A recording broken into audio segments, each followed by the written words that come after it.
For as long as humans have been able to look up at the night sky or down into the layered rocks beneath their feet, we have wondered how deep the story of life might go. We know that our own history is only a heartbeat compared to the immensity of Earth's past. Modern humans have walked the planet for a few 100,000 years. Agriculture has existed for around 10,000, and written language only for a few millennia. Yet the planet on which we live is more than 4.5 billion years old, and the crust beneath our cities is a palimpsest of oceans, mountains, forests, deserts, and cataclysms that predate anything recognizable as civilization. When we consider that vastness, it is tempting to ask an audacious question. Could there have been intelligent beings who rose to prominence and then disappeared so completely that we have not yet found a single trace?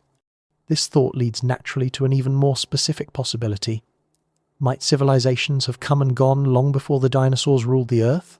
To take such a question seriously does not require belief in myth or fantasy. It begins with a simple awareness of how limited our evidence island. Everything we know about ancient life comes from fragile clues. Mineralized bones, impressions left in mud that hardened into stone, traces of pollen or carbon trapped in sediments, subtle chemical ratios hinting at long-vanished atmospheres. These records are breathtaking but incomplete. They survive only because the circumstances that preserve them, rapid burial, low oxygen, gentle pressure, the absence of destructive heat are rare.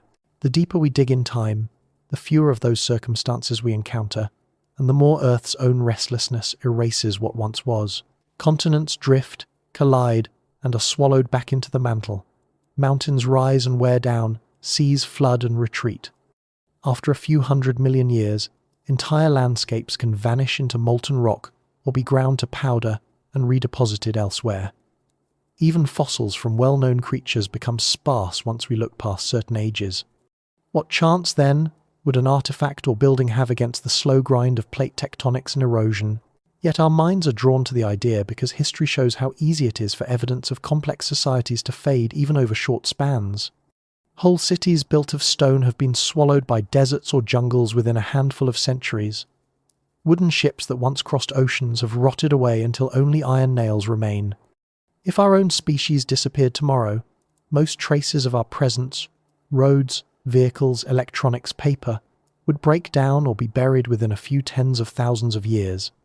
Only a thin residue of unusual materials, from plastics to enriched metals, might last on geological scales, and even those would be hard to recognize after millions of years. That realization opens a door in our imagination. If humanity's footprint is that fragile, then a culture that thrived hundreds of millions of years ago could have been obliterated by time, leaving no obvious ruins behind. Scientists who entertain this thought experiment do so not as a declaration that such civilizations existed, but as a way to clarify how we understand the past.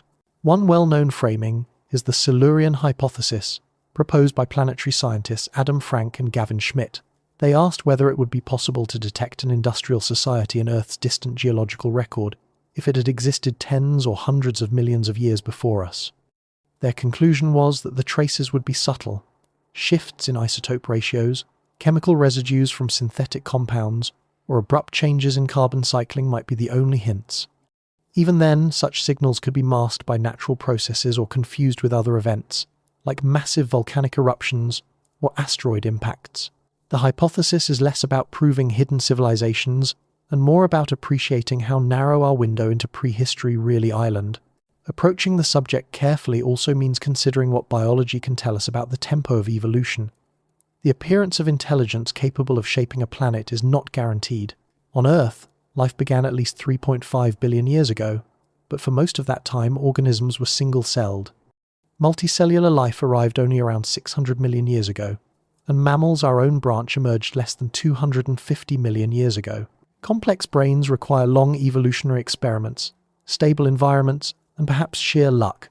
Still, once we acknowledge that intelligence is a natural product of biology, rather than an inevitability, it becomes plausible that something analogous to us might have arisen earlier, under different conditions, and then been lost. Contemplating civilizations before the dinosaurs also sharpens our sense of scale. The great reptiles themselves spanned an almost incomprehensible stretch of time, dominating land for roughly 165 million years. That is more than 800 times the length of recorded human history. If an advanced society had flourished in the Carboniferous or Permian periods eras rich with swamps, forests, and bizarre creatures, it would have been separated from us by gaps so vast that the rise and extinction of the dinosaurs could fit entirely between our respective epochs. Thinking in these terms reminds us how parochial our normal perspective is, limited to the thin skin of time in which our stories take place. The goal of this exploration is not to propose a definitive narrative about forgotten empires, but to use the idea as a lens through which to view Earth's deep history. By asking whether a pre-dinosaur civilization is even conceivable, we are forced to examine what evidence survives across immense spans, how resilient technology might be, and how evolution interacts with geology and climate.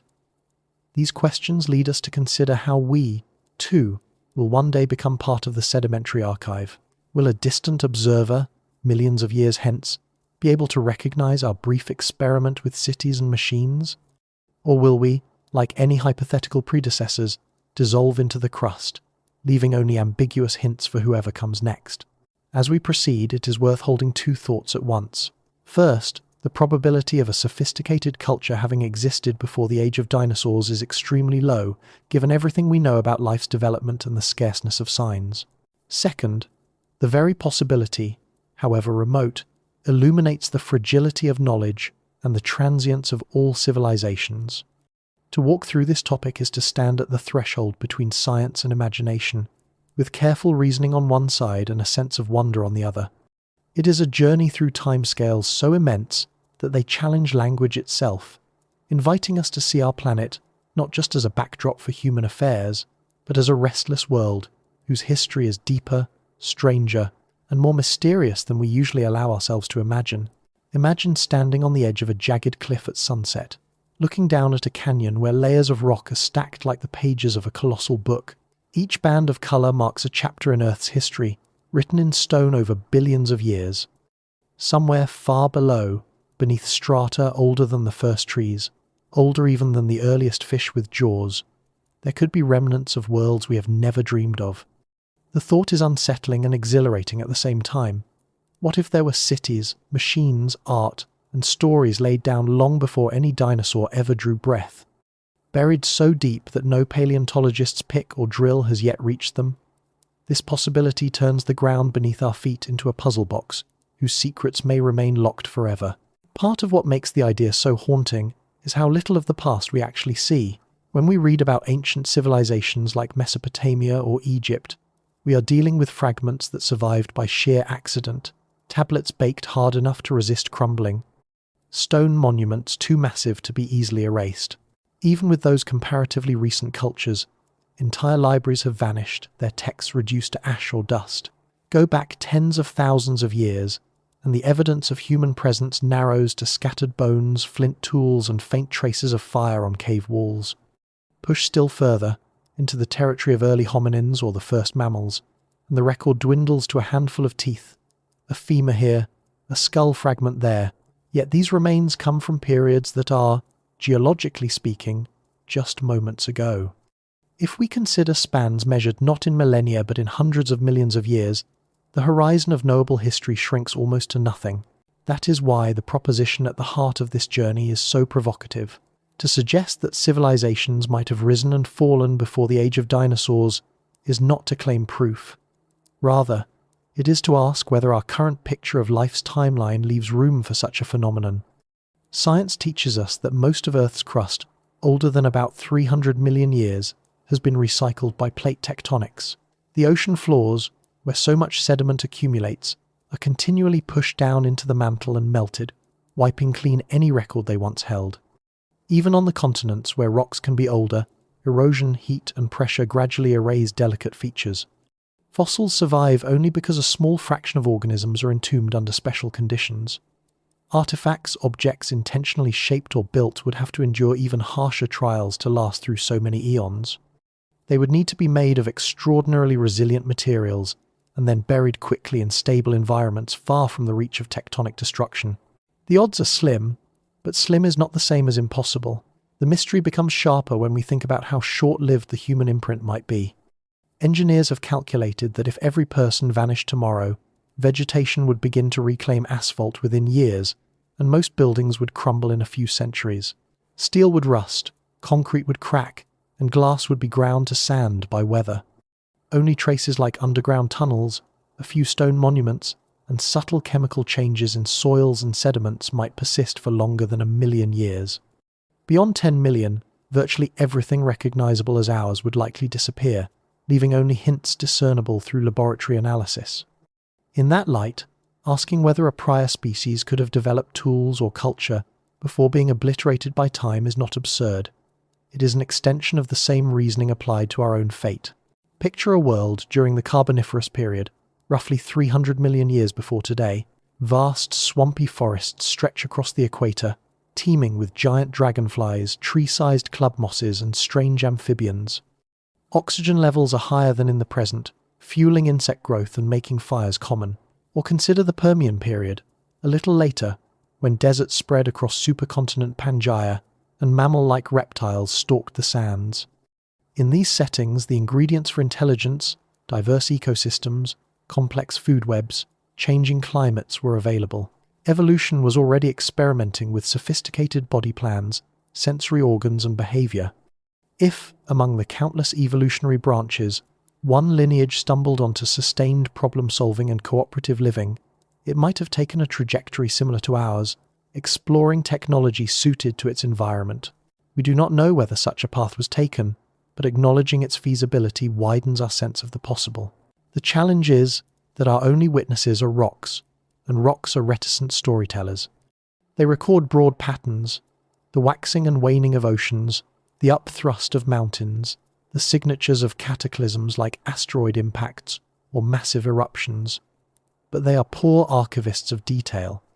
Even the famous fossils of the Burgess Shale, which preserve delicate soft-bodied organisms from over 500 million years ago, owe their existence to rare conditions that smothered creatures in fine sediments and protected them from decay.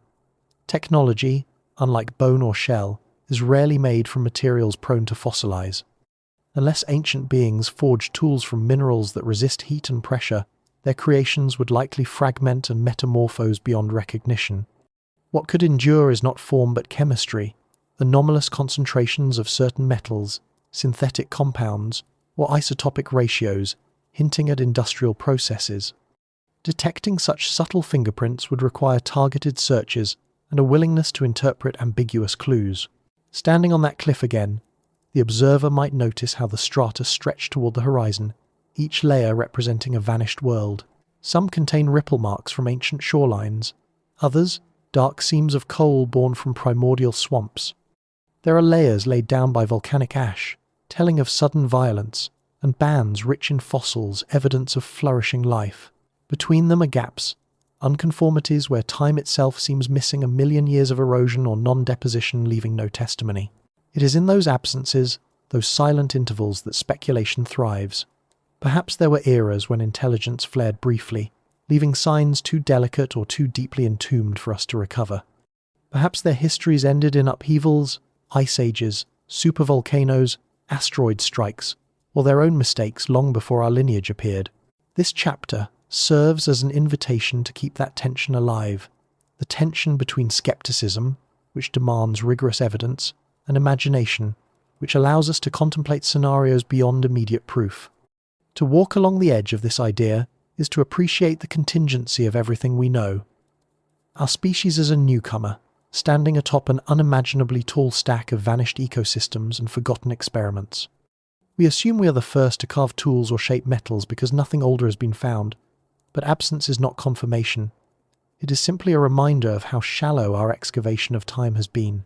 As we move deeper into this inquiry, we will examine the chronology of Earth before the dinosaurs, the constraints imposed by evolution and geology, and the ways scientists attempt to read signals left in stone. We will weigh the likelihood of earlier civilizations against the sobering reality of Earth's capacity to erase its own history. Whether the conclusion leans toward improbability or leaves room for wonder, the exercise is valuable. It sharpens our understanding of what it takes for evidence to persist, and it humbles us before the scale of the planet's memory. Above all, it underscores how extraordinary it is that any record survives at all, allowing us to glimpse even fragments of the long story in which we play such a recent part. Chapter 2. Defining civilization. When we set out to ask whether civilizations might have come and gone before the dinosaurs, the first hurdle is deciding what the word civilization really means. Without a clear sense of the qualities we are searching for, the question risks dissolving into vagueness or myth. In our everyday language, civilization often evokes images of cities with bustling marketplaces, palaces, and temples, or perhaps the organizational structures of states, complete with writing systems, roads, and monumental art. Yet if we confine the definition only to things that resemble human history, we may blind ourselves to other possibilities. To keep the inquiry open while maintaining intellectual rigor, we need a framework broad enough to encompass unfamiliar forms of social and technological complexity, yet specific enough to guide how we might detect their traces. At its heart, civilization can be thought of as the collective expression of intelligence on a scale that reshapes the environment in durable ways. Intelligence alone does not suffice. Countless animals demonstrate problem-solving abilities, communication, and even rudimentary tool use. Crows bend twigs into hooks, sea otters crack shellfish with stones, octopuses solve puzzles, and dolphins invent games. These feats, impressive as they are, rarely leave enduring marks on landscapes or sediment. Civilization implies something more sustained and cumulative, the ability of a community to store knowledge, transmit it across generations, and coordinate activities that exceed the scope of individual lifetimes. It is the difference between a single clever act and a pattern of innovation that persists long enough to alter the trajectory of a species and its surroundings. Looking at humanity's record, certain hallmarks recur. One is the deliberate shaping of space settlements that bring large groups together in fixed locations. Another is the development of specialized labor, where members contribute different skills, from farming or fishing to crafting tools, governing, or maintaining infrastructure. Communication systems, whether oral traditions, symbols, or writing, enable planning over years and across distances. Most strikingly, civilizations leave material signatures: architecture, roads, irrigation works, art, and refuse. Even when these physical tokens vanish, subtler signs may endure, such as changes in soil chemistry from agriculture, or in sediment layers from large-scale mining or energy use. All these elements stem from cooperation and a shared sense of purpose, whether that purpose is survival, ritual, curiosity, or power. But should we assume that every civilization would resemble ours in form or ambition? A lesson from evolutionary biology is that intelligence adapts to its ecological niche. An aquatic culture, for example, might never develop fire as we know it, but could master other energy sources, perhaps harnessing currents or bioluminescent organisms. A species inhabiting dense swamps might prize navigation and signaling over building tall structures. If dexterous limbs were scarce, a society might evolve with tools integrated into anatomy or shaped from naturally occurring formations.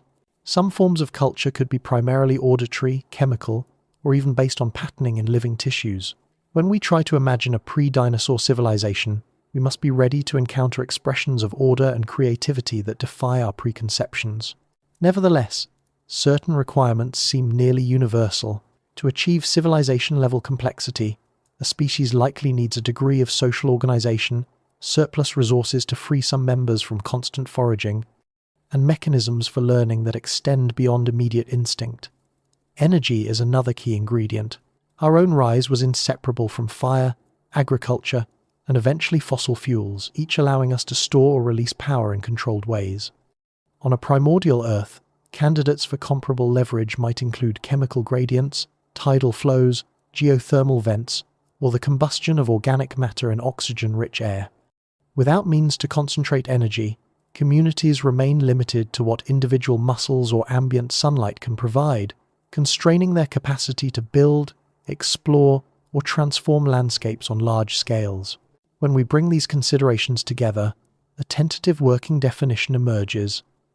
A civilization is a sustained network of intelligent beings capable of modifying their environment beyond the scale of their own bodies, transmitting accumulated knowledge and leaving detectable imprints that outlast their lifespans. This definition is deliberately neutral about species, materials, or motives. It does not assume the presence of metal, wheels, or skyscrapers. It asks only that the activity be coordinated and consequential enough to register, however faintly, in geological or chemical records.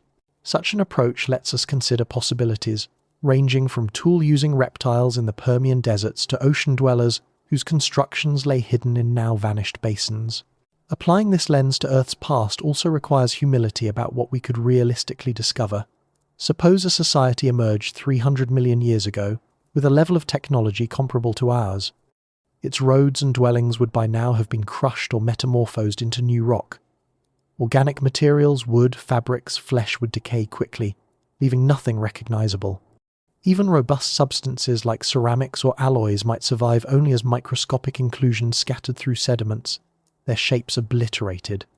The most promising relics might be systemic disturbances, odd concentrations of elements or isotope ratios that hint at smelting, combustion, or large-scale chemical processing. Just as we infer the presence of ancient photosynthesis from shifts in carbon isotopes, we might someday detect a brief pulse of activity inconsistent with natural processes. Whether we could then attribute such a signal to civilization, rather than to an unusual volcano or meteor strike, is another matter. But the search would at least be grounded in testable criteria. Defining civilization carefully also protects the conversation from drifting into pure fantasy. Human culture is rich with legends of lost continents. Atlantis, Mu, Lemuria, stories that often serve symbolic rather than historical functions. By rooting our inquiry in ecology, evolution, and geology, we avoid mistaking allegory for evidence. The aim is not to populate deep time with mythical kingdoms, but to examine, with disciplined curiosity, whether the conditions that fostered intelligence in us might have done so before, under climates and topographies now erased. This scientific posture does not rob the question of wonder. If anything, it sharpens that wonder by tying it to reality's intricate constraints. Another benefit of grappling with what we mean by civilization is that it sheds light on our own. When archaeologists unearth traces of early farming villages or industrial towns, they see how fragile achievements can be. Without constant renewal, buildings crumble, fields revert to wilderness, records fade. Our skyscrapers and satellites may feel permanent, yet they, too, are temporary sculptures balanced against entropy. Thinking about vanished civilizations, whether hypothetical or historical, reminds us that permanence is an illusion. Only by maintaining knowledge and stewardship do cultures endure, and even then, endurance is measured against the restless pulse of Earth, not in eternity. Finally, a robust definition encourages interdisciplinary thinking. To search for civilizations before dinosaurs is to stand at the crossroads of paleontology, geochemistry, archaeology, climatology, and even philosophy. It demands that we translate ideas about society into signatures decipherable by geology, and that we envision how intelligence might look if it had sprouted in ecosystems alien to our own experience. Perhaps most importantly, it compels us to appreciate the rarity and precariousness of awareness, capable of reflecting on its own origins. Whether or not any such awareness ever arose and perished in the depths of time, the fact that we can pose the question testifies to the unique moment we occupy in Earth's unfolding story. 3. Deep time. 101. To understand whether civilizations might have come and gone before the dinosaurs, we first need to anchor ourselves in the concept of deep time. Human intuition, shaped by lifespans that rarely exceed a century, is poorly equipped to grasp the immensity of geological history. We measure our own stories in years and decades, perhaps centuries when we think of history lessons or ancestral records. Yet the Earth's age is on a scale so vast that ordinary language falters. Deep time is not just a large number, it is an entirely different frame of reference, one in which whole mountain ranges rise and erode away, oceans appear and vanish, and continents drift across the globe as easily as icebergs on water. When we speak of events hundreds of millions of years ago, we are peering into a past so remote that it challenges imagination itself. The planet formed about 4.54 billion years ago from the swirling debris of a young solar system. In its earliest epochs, Earth was a searing landscape of molten rock bombarded by asteroids and comets. Gradually, a solid crust cooled and water condensed, giving birth to the first oceans. For billions of years afterward, life consisted only of microbes, simple cells that thrived in shallow seas or around hydrothermal vents. These organisms slowly altered the atmosphere, releasing oxygen through photosynthesis and laying the foundation for more complex biology. The transition from a microbial world to one teeming with visible creatures took astonishingly long compared with the entire span of human history. Only around 600 million years ago did multicellular organisms begin to flourish in earnest, an interval of time so great that if it were compressed into a single calendar year, all of recorded civilization would occupy just the last fraction of a second. On December 31, the Cambrian explosion, about 541 million years ago, marks one of the most important thresholds in life's saga. Within a geologically brief interval, the diversity of forms multiplied dramatically. Hard shells, exoskeletons, eyes, and complex body plans appeared, leaving an abundant fossil record in places like the Burgess Shale of Canada and the Chengjiang deposits of China. These rocks offer windows into ancient seas alive with trilobites, sponges, and early relatives of modern animals. The Cambrian was followed by the Ordovician, when life spread into new environments and the first primitive plants began to colonize land. Each subsequent era added layers of innovation: jawed fishes, coral reefs, terrestrial arthropods, and towering forests. By the Devonian, sometimes called the Age of Fishes, ecosystems had grown intricate, with predators, prey, and lush vegetation shaping each other in a complex web. Against this backdrop, the Age of Dinosaurs seems surprisingly recent. They arose in the Triassic period, roughly 230 million years ago, after one of Earth's most devastating mass extinctions wiped out much of the life that preceded them. Before that came the Paleozoic era, stretching from about 541 to 252 million years ago, a time rich with evolutionary experimentation. The late Paleozoic witnessed amphibians taking their first steps onto land, insects developing wings, and mammal-like reptiles roaming vast floodplains. Coal beds forming in carboniferous swamps preserve impressions of plants so alien in appearance that they might seem at home on another planet. The Permian, closing the Paleozoic, hosted diverse creatures such as Dimetrodon, with its sail-like back, and Gorgonopsians, saber-toothed predators that foreshadowed later mammals. Deep time is not merely a sequence of ages, it is punctuated by cataclysms and recoveries. At least 5 major mass extinctions have reshaped life, erasing dominant groups and opening space for new ones. The end Permian event, about 252 million years ago, was the most severe, eliminating roughly 90% of marine species and a large fraction of those on land. Its causes likely involved massive volcanic eruptions, climate upheaval, and disruptions in ocean chemistry. Such crises demonstrate how precarious existence can be on cosmic timescales. They also remind us that if any civilization had arisen before dinosaurs, its survival would have depended not only on its own ingenuity, but also on navigating planetary hazards far beyond its control. One of the greatest challenges in exploring deep time is that its records are incomplete. Rocks act as both pages and editors of Earth's biography. Sedimentary layers accumulate where water or wind deposit particles, preserving hints of organisms and environments. Yet these archives are vulnerable. Plate tectonics recycles the crust, dragging slabs into the mantle to melt and reform. Mountains buckle under pressure, altering once horizontal beds into tilted folds. Weathering and erosion chip away at exposures, scattering fragments downstream. As a result, entire chapters are missing or scrambled.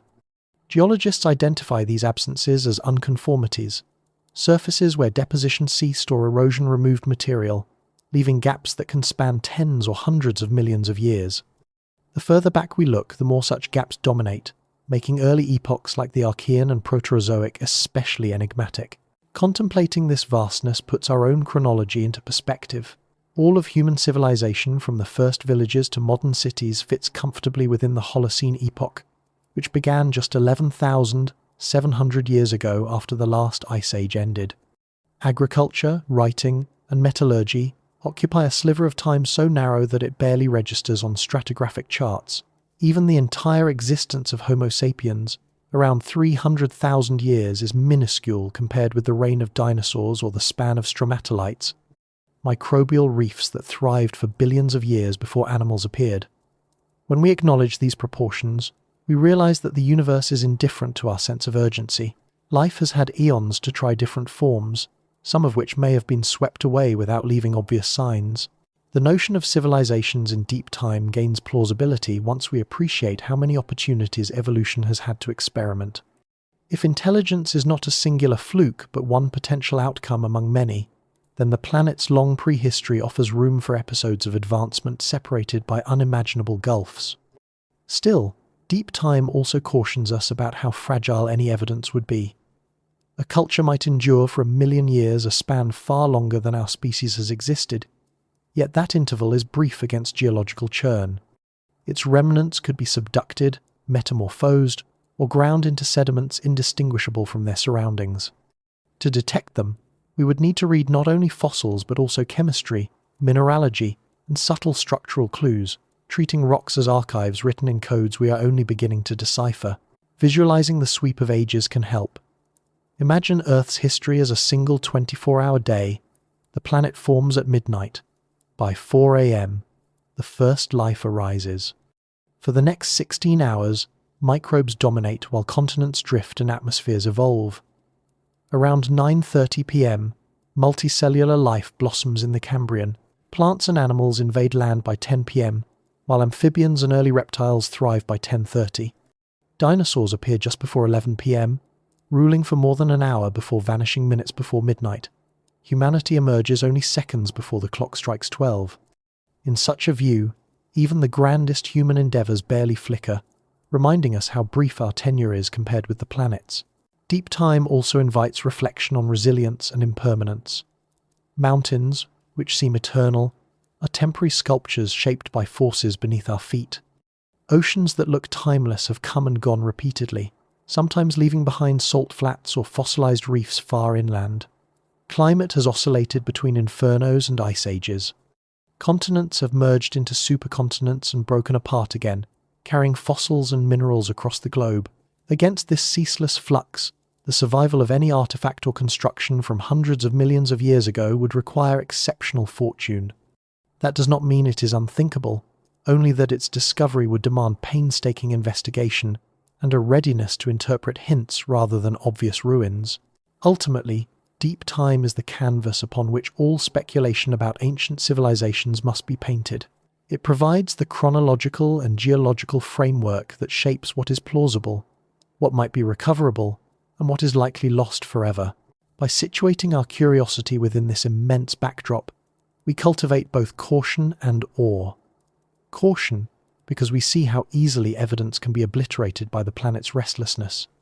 Awe, because we recognize that the very stones beneath us are fragments of stories stretching back billions of years, stories that include not just the lineage of life we know, but perhaps, hidden somewhere, the shadows of lives and achievements we have yet to imagine. 4. Life before the dinosaurs. Long before dinosaurs came to dominate the continents, Earth hosted an astonishing variety of organisms, whose remains lie hidden in the rocks of the Paleozoic era. To appreciate the possibility that civilizations might have existed in those distant times, we need to step into a world far older than the familiar Mesozoic scenes of towering sauropods and horned ceratopsians.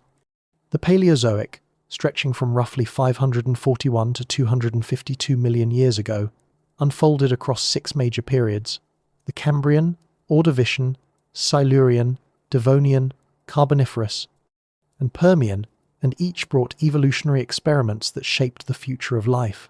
While none of these organisms left evidence of culture or technology, their stories remind us that the deep past was anything but barren. It was a theatre of constant innovation, with ecosystems complex enough to make speculation about intelligence at least conceivable. The Cambrian period opened with a biological drama so sudden and prolific that it earned the name Cambrian Explosion. Within perhaps 20 million years, a blink by geological standards, multicellular life diversified into a dazzling array of forms. Trilobites scuttled across seafloors, their segmented bodies protected by articulated shells. Strange predators like Anomalocaris swam through the water, grasping prey with spined appendages. Sponges, brachiopods, and early mollusks built reefs alongside algae and cyanobacteria.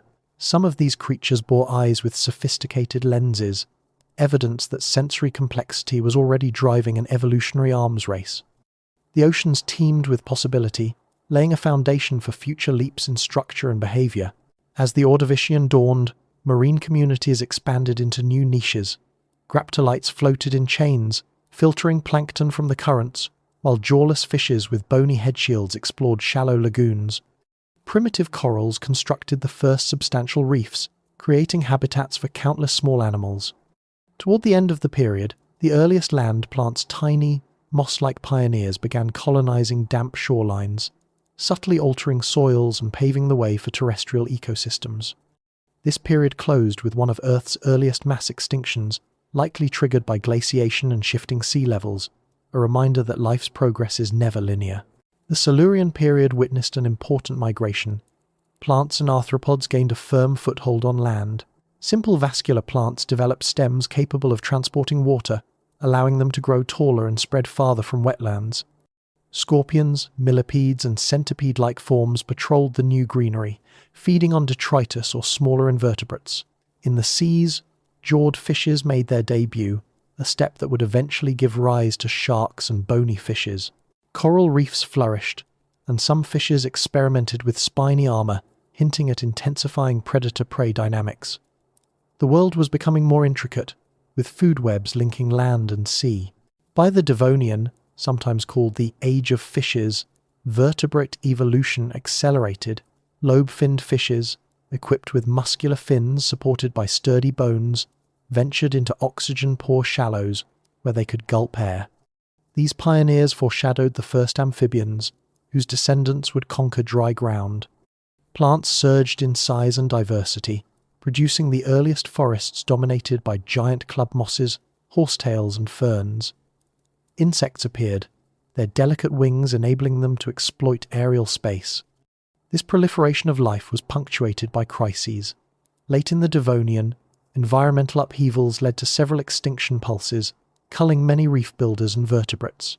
Such volatility would have posed serious challenges for any species aspiring to long-term stability. The Carboniferous period ushered in landscapes unlike anything today. Warm, humid climates nurtured dense swamp forests, where towering lycopsids and seed ferns formed canopies above tangles of mosses and horsetails. The decomposition of plant matter lagged behind its production, leading to thick layers of peat that, over millions of years, compressed into coal.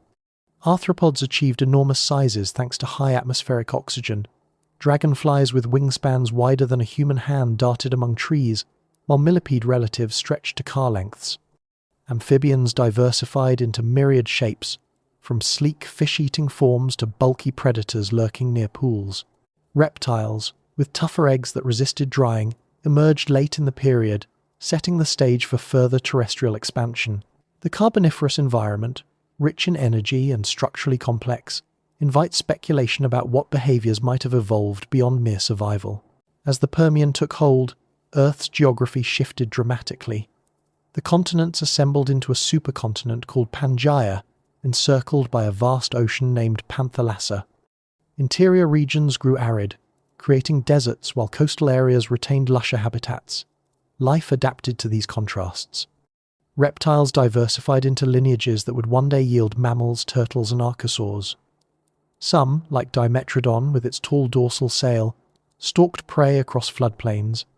Herbivorous parasaurs and dicynodonts grazed on tough vegetation, while nimble therapsids hunted smaller animals. In the seas, sharks, bony fishes, and nautiloid cephalopods thrived, joined by reefs of sponges and algae.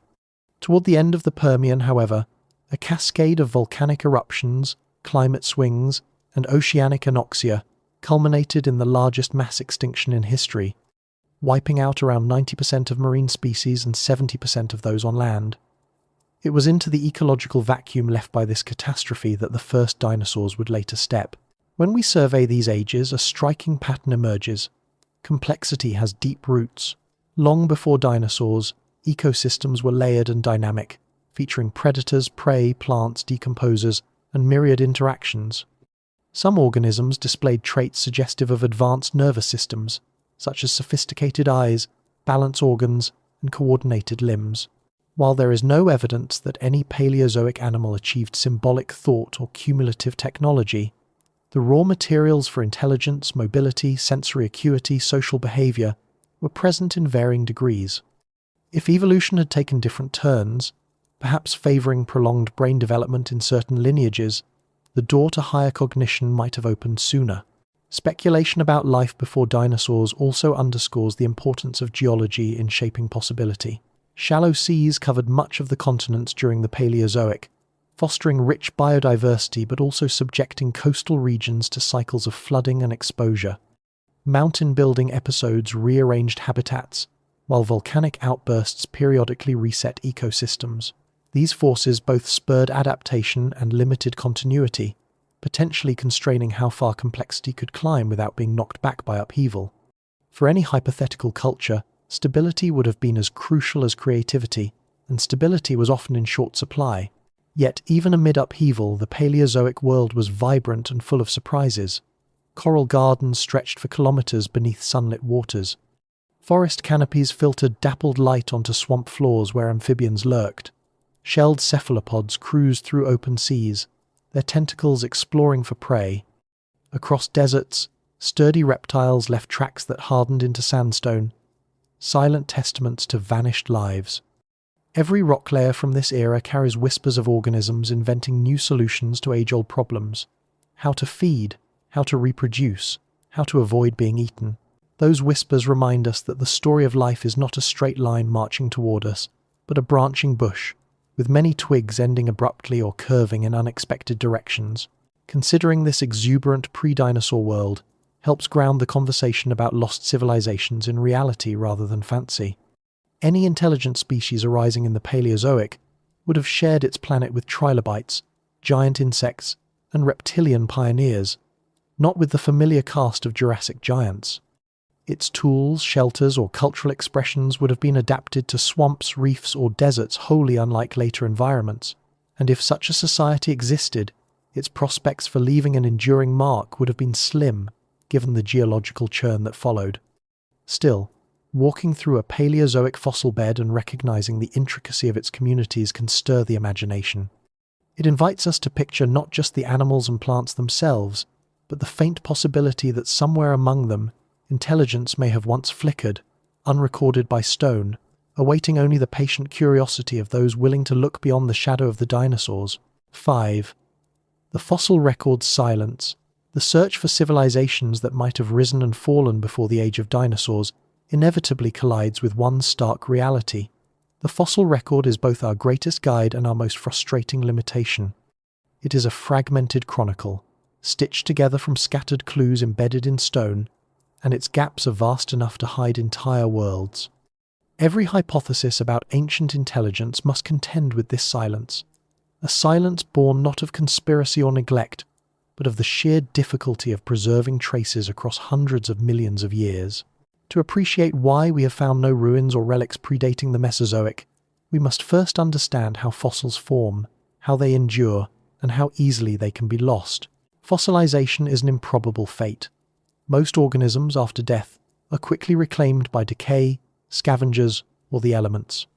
Soft tissues rot within days or weeks unless they are rapidly sealed away from air and bacteria. Even hard parts, bones, shells, teeth, are often pulverized by trampling or dissolved by chemical processes. For preservation to occur, a series of conditions must align: burial in sediment, protection from oxygen, mineral-rich waters that gradually replace organic material with stone, and geological stability sufficient to keep the specimen from being destroyed. It is estimated that fewer than 1 in a billion organisms ever becomes fossilized. That sobering statistic applies to creatures with durable skeletons. For species without shells or bones, the odds are even lower. The rarity of fossilization means that the record is inherently biased. Environments where sediment accumulates steadily, such as river deltas, floodplains, and shallow seas, are far more likely to yield fossils than rocky uplands or dense forests, where remains are exposed to weathering. As a result, our view of past life is skewed toward those places where burial was most likely. A creature living on arid plateaus or volcanic slopes might vanish entirely from history, no matter how abundant it once was. Even when fossils form, they are subject to forces that can scatter, warp, or obliterate them. Plate tectonics drags oceanic crust into the mantle, erasing ancient seafloors. Mountain building crushes and folds strata, transforming fossils into distorted ghosts or grinding them to dust. Erosion strips away layers, leaving only isolated pockets of preservation. On top of these natural filters lies the problem of time. The further back we look, the fewer rocks remain at Earth's surface from those intervals. Younger sediments often overlie older ones, hiding them deep underground. Drilling and excavation can reveal such buried archives, but only in limited places and at considerable effort. For the Precambrian, which spans nearly 88% of Earth's history, exposures are especially scarce. Rocks from that era are typically metamorphosed, their original structures cooked and recrystallized by heat and pressure. Even in the Paleozoic, many deposits have been altered or worn away, leaving patchy coverage. The simple truth is that there are far fewer windows onto the deep past than onto more recent epochs like the Cretaceous or Pleistocene. These realities have profound implications for the search for lost civilizations. An advanced culture might produce artifacts rather than bones, tools, dwellings, monuments, but such objects are even less likely to survive than fossils of shells or teeth. Stone, ceramic, and metal can persist for millennia under favorable conditions, yet across millions of years they are susceptible to the same destructive forces that threaten fossils. Weathering can turn carvings into featureless rubble. Buried ruins may be crushed under kilometers of rock or subducted into the mantle. Organic materials such as wood, leather, or fabric would decompose rapidly unless sealed in exceptional environments like tar pits or anoxic lake beds. Over intervals stretching hundreds of millions of years, only the most robust or deeply entombed artifacts would have a chance, and even those might be indistinguishable from natural minerals once altered. Paleontologists have learned to read subtler signals than complete skeletons or obvious artifacts. Trace fossils, footprints, burrows, feeding marks capture behavior rather than anatomy. Microfossils, like pollen or single-celled shells, record ecosystems invisible to the naked eye. Chemical fossils, or biomarkers, preserve molecules associated with particular kinds of organisms. Isotopic ratios in rocks can hint at global events such as massive blooms of life or abrupt die-offs. Yet these lines of evidence require careful interpretation, and they do not easily reveal culture or technology. A mass of carbon-rich particles might reflect wildfires or industrial soot, but without context it is difficult to be certain. Similarly, unusual mineral deposits could indicate either natural hydrothermal processes or something more deliberate, and scientists rightly favour the simplest explanations unless data demand otherwise. The silence of the fossil record is not uniform. There are moments when it briefly shouts. Lagerstätten exceptional deposits like the Burgess Shale or the Solnhofen limestone preserve soft tissues, delicate appendages, and entire communities frozen in remarkable detail. These sites demonstrate what can survive under extraordinary circumstances, but they are exceedingly rare and usually confined to narrow windows of time and geography. If a civilization existed in a period for which no such deposit has yet been discovered, its traces could remain forever beyond reach. The absence of evidence is therefore not definitive proof of absence, but neither should it be mistaken for hidden abundance. Extraordinary claims require extraordinary evidence, and the further back we venture, the more demanding that standard becomes. Another factor complicating the search is our own sampling effort. Paleontological exploration has historically focused on regions where rocks are accessible and conditions are favourable, often in temperate or arid climates where vegetation is sparse. Vast portions of the planet remain underexplored, cloaked by jungles, glaciers, or deep ocean sediments. The floors of ancient seas where early life thrived are now largely lost or buried beneath kilometers of newer strata. It is conceivable that some evidence lies in those inaccessible archives, awaiting future technology capable of probing deeper and more widely. Still, even perfect access would not guarantee revelations if geological recycling has already erased the relevant strata. This interplay of chance, environment, and destruction explains why some epochs seem densely documented while others are blank. The age of dinosaurs yields abundant bones partly because its rocks are young and well exposed. By contrast, the early Paleozoic offers fewer fossils despite its long duration and richness in life, simply because fewer suitable deposits remain. For any putative civilization predating the dinosaurs, these biases are formidable obstacles.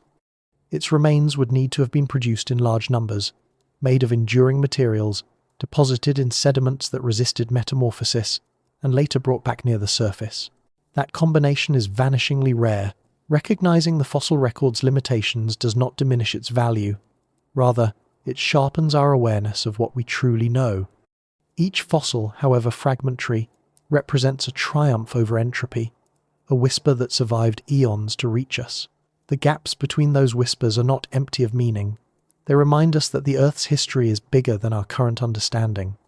They invite patience, creativity, and humility as we weigh bold ideas against the available data. When we walk through a museum gallery lined with trilobites, ammonites, or petrified tree trunks, we see not just organisms but survivors of an almost impossible lottery. Ultimately, the silence that greets our questions about civilizations before the dinosaurs may speak less of their impossibility than of the scale of the challenge. To find even a single unambiguous artifact from the Paleozoic or earlier would require aligning geology, luck, and relentless inquiry. Until then, we work with what remains, a fractured but eloquent record of life's persistence, framed by absences as informative as the fossils themselves. That record counsels both skepticism and wonder. Skepticism, because we understand how little chance there is that a technologically capable species could escape notice entirely. Wonder, because we grasp how much of Earth's story may lie forever concealed, and how each discovery, whether of a trilobite's compound eye or a fern etched in shale, offers a fleeting connection to worlds that once thrived in silence, leaving behind only faint echoes in stone. 6. Geological erasure. When we ponder why no definitive traces of civilizations predating the dinosaurs have been uncovered, we are inevitably drawn to the immense power of geological erasure. The Earth is not a static archive, but a restless, self-renewing system that continually reshapes its surface and recycles its own history. Rocks bear testimony to this ceaseless change. Mountains that once towered over primeval landscapes are ground to dust. Seabeds rise to form continental peaks, and sediments are compressed into stone only to be shattered or dissolved eons later. In such a dynamic world, the survival of anything fragile, whether a shell, a footprint, or a crafted object, is contingent on an improbable alignment of circumstances. Understanding geological erasure is crucial to appreciating why the deep past often appears as a blank page, even when we know it must have been full of life. Plate tectonics lies at the heart of this constant renewal. The planet's outer shell is split into large plates that drift slowly across the mantle, colliding, sliding, and separating over spans of millions of years. Where plates meet, entire regions can be swallowed into the Earth's interior through subduction. Oceanic crust, laden with the sediments of ancient seas, rarely survives beyond 200 million years before it is dragged downward and remelted. Continental crust is older and more buoyant, but even it is not immune to destruction. During mountain-building events, called orogenies, layers are thrust skyward, folded and fractured, their original structures warped beyond recognition. Rocks caught in these processes may be metamorphosed, subjected to immense heat and pressure that recrystallize their minerals, erasing fossils and any other delicate imprints they might have carried. Erosion is an equally potent force, sculpting the landscape while simultaneously stripping away its history. Rain, wind, ice, and chemical reactions gnaw at exposed surfaces, wearing them down grain by grain. Rivers carve valleys through strata, transporting sediments to the sea, where they may be redeposited in new configurations. Glaciers bulldoze entire regions, grinding mountains into flour-like dust, and leaving behind polished bedrock or moraines that bury whatever once lay beneath.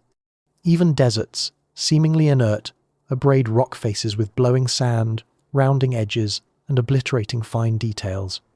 Over tens of millions of years, erosion can level whole mountain chains, exposing deeper layers, but often scattering or destroying the evidence those layers contained. Volcanism adds another layer of complexity. Lava flows and ash falls can entomb environments, preserving them under protective blankets, but they can also obliterate landscapes outright. Successive eruptions may bury evidence beneath kilometers of basalt or pyroclastic debris, sealing it away until tectonic or erosional forces bring it back to light if they ever do. Sometimes volcanic activity interacts with water to produce hydrothermal alteration, chemically transforming surrounding rocks and dissolving fragile structures. In regions of persistent volcanism, any record of earlier surfaces may be wholly reset, like a blackboard wiped clean. Sedimentation, while a preservative in some contexts, can also obscure or compress history. As new layers accumulate, older ones sink deeper, subjected to pressure and heat that lithify sediments into rock. Over time, this process can distort or crush fossils and artifacts. Buried deep enough, the material may enter the metamorphic regime, where its original composition and texture are fundamentally altered. Minerals grow, align, or recrystallize, and whatever imprint once existed may be lost entirely. In the most extreme cases, subduction carries material into the mantle, where it melts and is reincorporated into the planet's interior, leaving no trace at all. Time magnifies all these mechanisms. A stone tool might endure for thousands or even millions of years under stable conditions, but stretch that interval to hundreds of millions, and its prospects dwindle to almost nothing. Even quartz, among the hardest minerals, can dissolve or fracture given sufficient exposure to water, temperature fluctuations, and tectonic stress. Metals corrode, glass devitrifies, ceramics fracture under pressure. Organic materials, wood, fibers, hides vanish orders of magnitude faster unless perfectly sealed from air and moisture. For a technological species existing long before the dinosaurs, its creations would need not only durability but also extraordinary luck to survive planetary processes that have no regard for historical significance. Geological erasure is not uniformly destructive. It also generates the very contexts that allow us to discover fragments of the past. Sedimentary basins formed by subsidence collect layers of mud, sand, and silt that may harbour fossils or artifacts. Uplift can expose these archives, presenting paleontologists with outcrops ripe for exploration. Yet this window is fleeting. Once exposed, rocks weather quickly, and fossils crumble unless collected and protected. Many of the most celebrated fossil sites, the Burgess Shale, the Green River Formation, the Karoo Basin, represent brief geological respites when preservation and exposure coincided. Without those lucky alignments, vast tracts of life's history would remain invisible. Another subtle aspect of geological erasure is the uneven survival of different rock types. Igneous and metamorphic rocks dominate Earth's crust, but they rarely contain fossils or human-like artifacts because their formation destroys organic material. Sedimentary rocks, by contrast, are hospitable to preservation, yet they cover only a portion of the surface and are continually recycled. The further back we look, the more likely it is that sediments have been metamorphosed or eroded away. This is why the record of the Cambrian and Ordovician rich in marine fossils is already patchy, and why evidence from the even earlier Proterozoic is so sparse. If anything crafted or built existed during those intervals, it would have faced an overwhelming probability of obliteration. Even the stability of continents can be deceptive. Features such as the Canadian Shield or the Pilbara Craton in Australia contain some of the oldest rocks on Earth, dating back more than 3 billion years. Yet those rocks are primarily metamorphic or igneous, stripped of original textures by heat and pressure. They reveal chemical hints of early life, but almost never preserve recognizable organisms, let alone anything resembling cultural remains. Ancient terrains may have been colonized by bacteria, algae, or other pioneers, but whatever surface structures existed are gone, worn down by cycles of uplift and erosion repeated countless times. All these processes make clear why the absence of evidence for pre-dinosaur civilizations does not necessarily prove their impossibility, but it does set a daunting bar for plausibility. A society would need to be not only advanced but also extraordinarily widespread, producing robust materials capable of surviving, crushing, heating, and chemical alteration. It would need to occupy environments prone to rapid burial in stable sediments, yet also fortunate enough to escape subduction and metamorphism. Finally, those remnants would have to be re-exposed at the surface during a narrow window in which humans could discover them before they eroded away again. The chance of all these factors aligning is exceedingly small. Still, geological erasure is not absolute. The very fact that we possess fossils dating back over 3 billion years, microbial mats preserved as stromatolites, shows that under the right conditions, traces can endure astonishing spans. Likewise, meteorites from Mars have survived planetary ejection, interplanetary travel, and atmospheric entry to land intact on Earth, offering a humbling reminder that matter can carry information across deep time and space. The challenge lies in how rarely those conditions are met on a restless world like ours. To seek whispers of civilizations older than dinosaurs is to search for survivors of an almost impossible lottery, the remnants of stories written on pages continually torn out, rewritten or burned. Geological erasure is thus both obstacle and muse. It warns us that most of Earth's history is irretrievably lost, while inviting us to imagine what might have been written in the vanished chapters. Each fossil, each mineral band, each ripple mark preserved in sandstone is a tiny reprieve from oblivion, a sign that not everything succumbs to the grind. The silence of the rocks may not only be the absence of evidence, but also the echo of the planet's own vitality, a voice reminding us that history is not a static ledger but a living process. As we look deeper into time, hoping to glimpse worlds erased by tectonic churn and erosion, we learn to value not just what survives, but also the immense, unrecorded vastness into which most things, perhaps even civilizations, have disappeared. 7. Mass extinctions and lost worlds. Mass extinctions are among the most profound forces shaping life's story, and they frame any discussion about civilizations that might have existed before the dinosaurs. These cataclysms act as cosmic reset buttons, erasing whole branches of evolution and clearing space for new forms to flourish. They remind us that life on Earth, however ingenious, is never insulated from planetary or even cosmic upheaval. Understanding these events, how they arise, how they transform ecosystems, and how thoroughly they can wipe away evidence sheds light on why the distant past is so elusive, and why speculation about forgotten worlds must grapple with nature's capacity for destruction. Throughout Earth's history, at least 5 mass extinctions stand out as global tragedies on a scale far beyond anything humanity has witnessed. The first, at the end of the Ordovician period about 444 million years ago, coincided with a dramatic cooling and glaciation that lowered sea levels and disrupted marine habitats. Around 85% of species perished, including many trilobites, brachiopods, and corals. Life rebounded, but the composition of oceans changed forever. The Devonian extinctions, a drawn-out series of crises between 375 and 360 million years ago, targeted reef-building organisms and large fishes, reshaping ecosystems and paving the way for amphibians and early reptiles to diversify. The Permian-Triassic extinction, roughly 252 million years ago, dwarfs all others. Often called the Great Dying, it annihilated about 90% of marine species and 70% of terrestrial vertebrates. Entire forests withered, insect diversity plummeted, and complex food webs collapsed. Evidence points to colossal volcanic eruptions in Siberia, releasing torrents of carbon dioxide and methane, igniting global warming, ocean acidification, and anoxic seas. This single catastrophe carved a deep scar into the biosphere, leaving only a fraction of species to seed the recovery that eventually gave rise to dinosaurs and mammals. If any civilization had arisen in the late Paleozoic, its survival through such chaos would have been almost inconceivable. Later, during the Triassic-Jurassic transition about 201 million years ago, another wave of extinction struck, this time clearing competitors and allowing dinosaurs to dominate the Mesozoic. Massive volcanic outpourings as the supercontinent Pangaea began to split likely drove this event, releasing gases that disrupted climates and poisoned environments.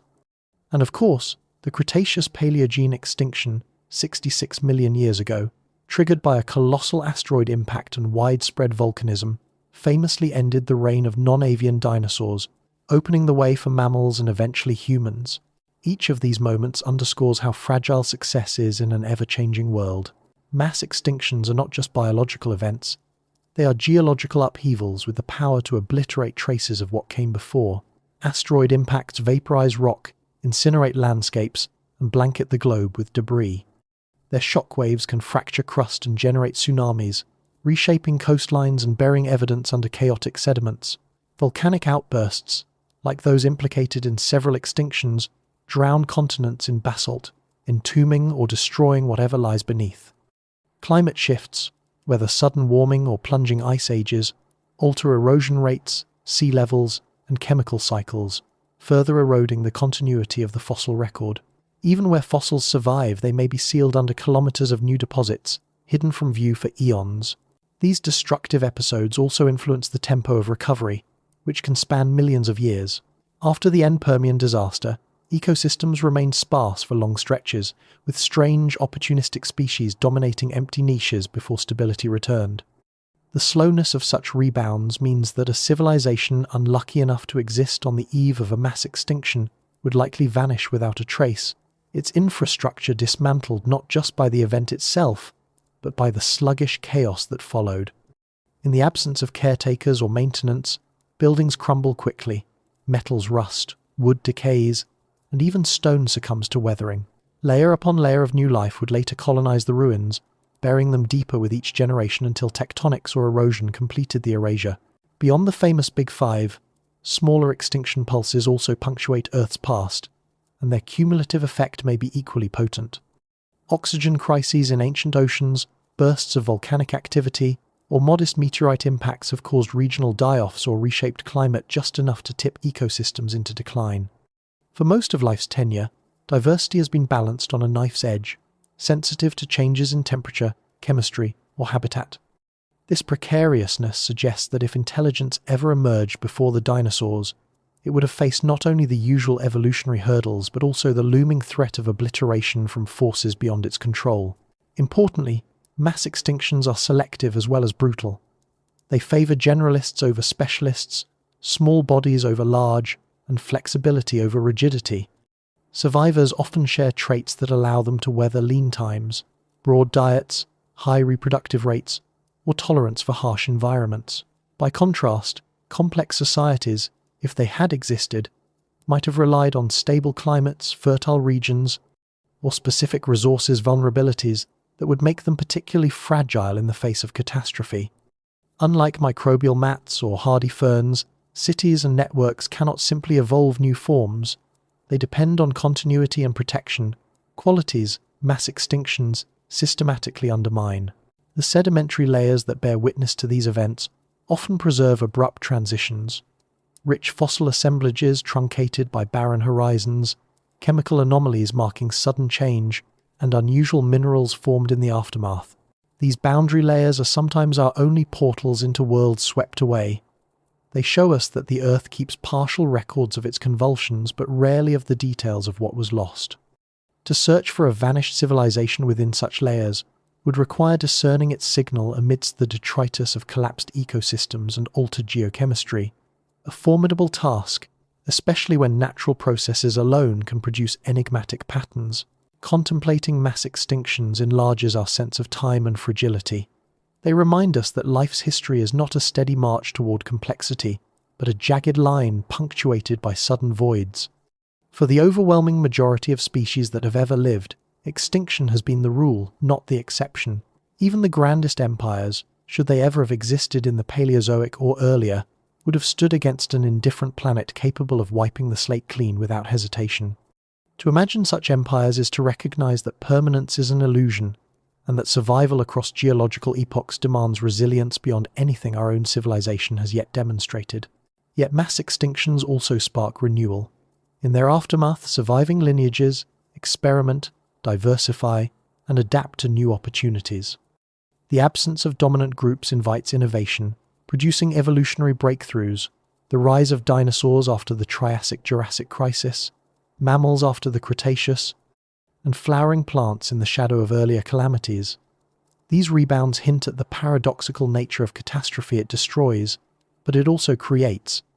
For any hypothetical civilization, however, the price of such creative destruction would almost certainly be total oblivion, leaving only speculation to fill the silence where evidence might have been. In this light, the search for civilizations before dinosaurs is not just about archaeology on an impossible scale. It is about reading between the lines of Earth's deepest scars. It requires seeing extinctions not only as biological turning points but as events that erase landscapes, obliterate records, and rewrite the stage on which life plays. Each mass extinction is both an ending and a beginning, a reminder that worlds can disappear so completely that even their memory is consumed by stone and fire. To study these lost worlds is to confront the sobering possibility that the most remarkable chapters in our planet's past may have been written, destroyed, and forgotten long before the first dinosaur ever took its place in the sundae. 8.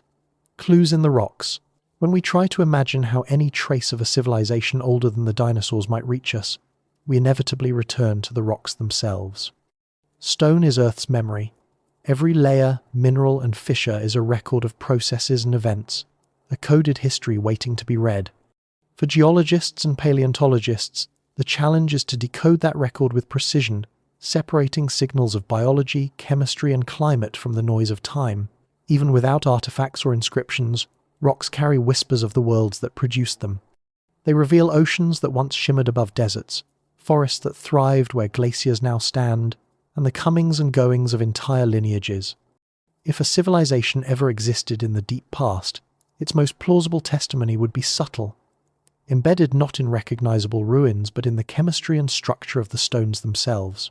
Sedimentary rocks are among the most important repositories of information. Formed from particles transported by water, wind, or ice, they accumulate in layers, each representing an interval of deposition. Within them, fossils record the shapes of vanished organisms, but the matrix around those fossils is equally rich with data. Grain size and sorting speak to the energy of the environment, whether a calm lake or a storm-battered delta. Crossbedding reveals shifting dunes, while ripple marks capture the pulse of ancient tides. Even the color of a rock can hint at its origins. Red beds suggest oxidation under open skies, whereas dark shales often form in oxygen-poor waters, where organic matter settles undisturbed. Such details allow scientists to reconstruct long-vanished landscapes and climates, providing context for the life that once inhabited them. Beyond visible structures, rocks preserve chemical signatures that stretch across immense spans of time. Isotopes of carbon, oxygen, and sulfur fluctuate in response to biological activity and global events. A sudden shift in carbon isotopes, for example, might signal a burst of photosynthesis, a massive release of methane, or the aftermath of an asteroid impact. Ratios of certain elements, such as iridium or platinum, can mark extraterrestrial arrivals, as famously demonstrated by the thin iridium-rich layer at the boundary where the dinosaurs vanished. Even subtle variations in rare earth elements or trace metals can hint at environmental changes, hydrothermal activity, or the evolution of metabolic pathways. These geochemical clues require meticulous sampling and interpretation, but they allow us to read the planet's diary in its own handwriting. Some of the most revealing clues are not fossils of bodies but fossils of behavior or biology at microscopic scales. Stromatolites, layered mounds built by ancient microbial mats, testify to life's presence more than 3 billion years ago. Microfossils of plankton, pollen, or spores provide a fine-grained view of ecosystems.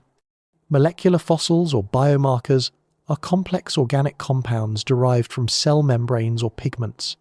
Their persistence in rocks tells us about organisms long since gone. Even if no bones or shells survive, these chemical traces can map the ebb and flow of life, revealing mass extinctions, blooms, or evolutionary experiments otherwise invisible to the naked eye. When considering whether evidence of an early civilization could endure, geologists look to unusual rock features that combine durability with distinctive origin. Ancient quarries, if they ever existed, might leave geometric scars on bedrock, though erosion would blur sharp angles over millions of years. Concentrations of certain metals or isotopes, if far from natural sources, could hint at deliberate processing, but differentiating this from hydrothermal deposits or sedimentary enrichment is daunting. Anthropogenic materials we know from our own species, such as plastics or alloys, would not survive unchanged for hundreds of millions of years. They would be pulverized, melted, or chemically altered until they resembled ordinary minerals. Even so, patterns of distribution or unexplained inclusions might raise questions if they appeared in the right context. Another domain where rocks hold secrets is stratigraphy, the study of layered sequences. The arrangement of strata, how they stack, bend, or truncate, records the rhythm of deposition and the interruptions of erosion or tectonics. Unconformities, those gaps in the record, speak of episodes when rocks were lifted, worn down, and submerged again.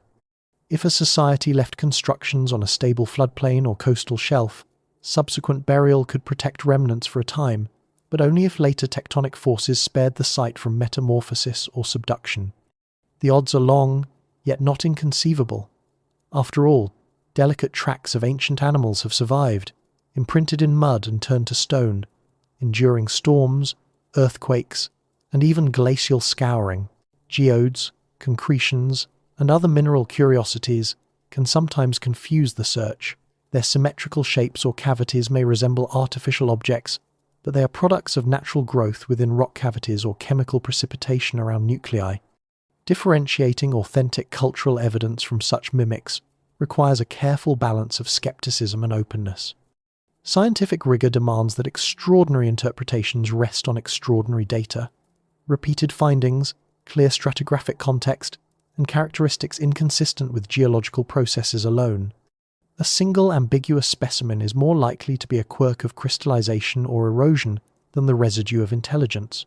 Rocks also preserve records of Earth's magnetism and radiation, which offer indirect insights into ancient conditions. Magnetic minerals align with the planet's field as they settle, locking in a record of its orientation. This paleomagnetic data reveals continental drift, pole reversals, and the speed of tectonic plates. Cosmic ray exposure or isotope anomalies can mark moments when solar or galactic events altered radiation levels at the surface. While these phenomena do not directly relate to civilizations, they shape the canvas on which life evolves, influencing climate, atmosphere, and even the stability of habitats where intelligence might have flourished. Clues in the rocks thus speak to a paradox. They are simultaneously resilient and fragile.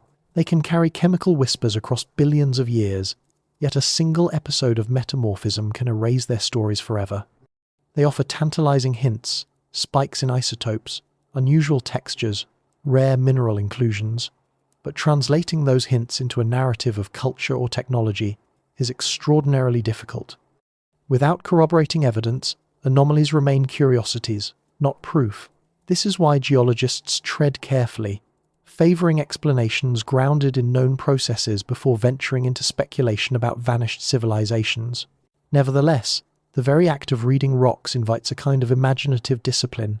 Each sample collected from a cliff or core drilled from deep beneath the sea is a puzzle piece, part of an immense mosaic depicting Earth's evolution. We know that this mosaic is incomplete, yet even its gaps have meaning, framing the stories that have survived. When we encounter a stromatolite shimmering with ancient sunlight, or an iridium spike hinting at a cosmic collision, we touch phenomena older and larger than ourselves. If intelligence once flickered in epochs long before dinosaurs, its memory, if any remains, would be entombed in the same medium, folded in sediments, dissolved in minerals, etched in subtle shifts of chemistry. The search for such clues is therefore an exercise in humility and persistence. Rocks do not lie, but they are parsimonious storytellers, doling out their secrets reluctantly, requiring patience and rigor from those who seek to listen. The possibility of hidden histories is not licensed to abandon evidence. Rather, it sharpens our resolve to look carefully, to weigh every anomaly against the vast repertoire of natural processes. Only through this patient reading can we hope to separate coincidence from signal and perhaps, one day, recognize in the bedrock of our world an echo of lives and endeavors that once shared the earth, but vanished long before the first dinosaur cast its shadow on the ground. 9. Preservation windows.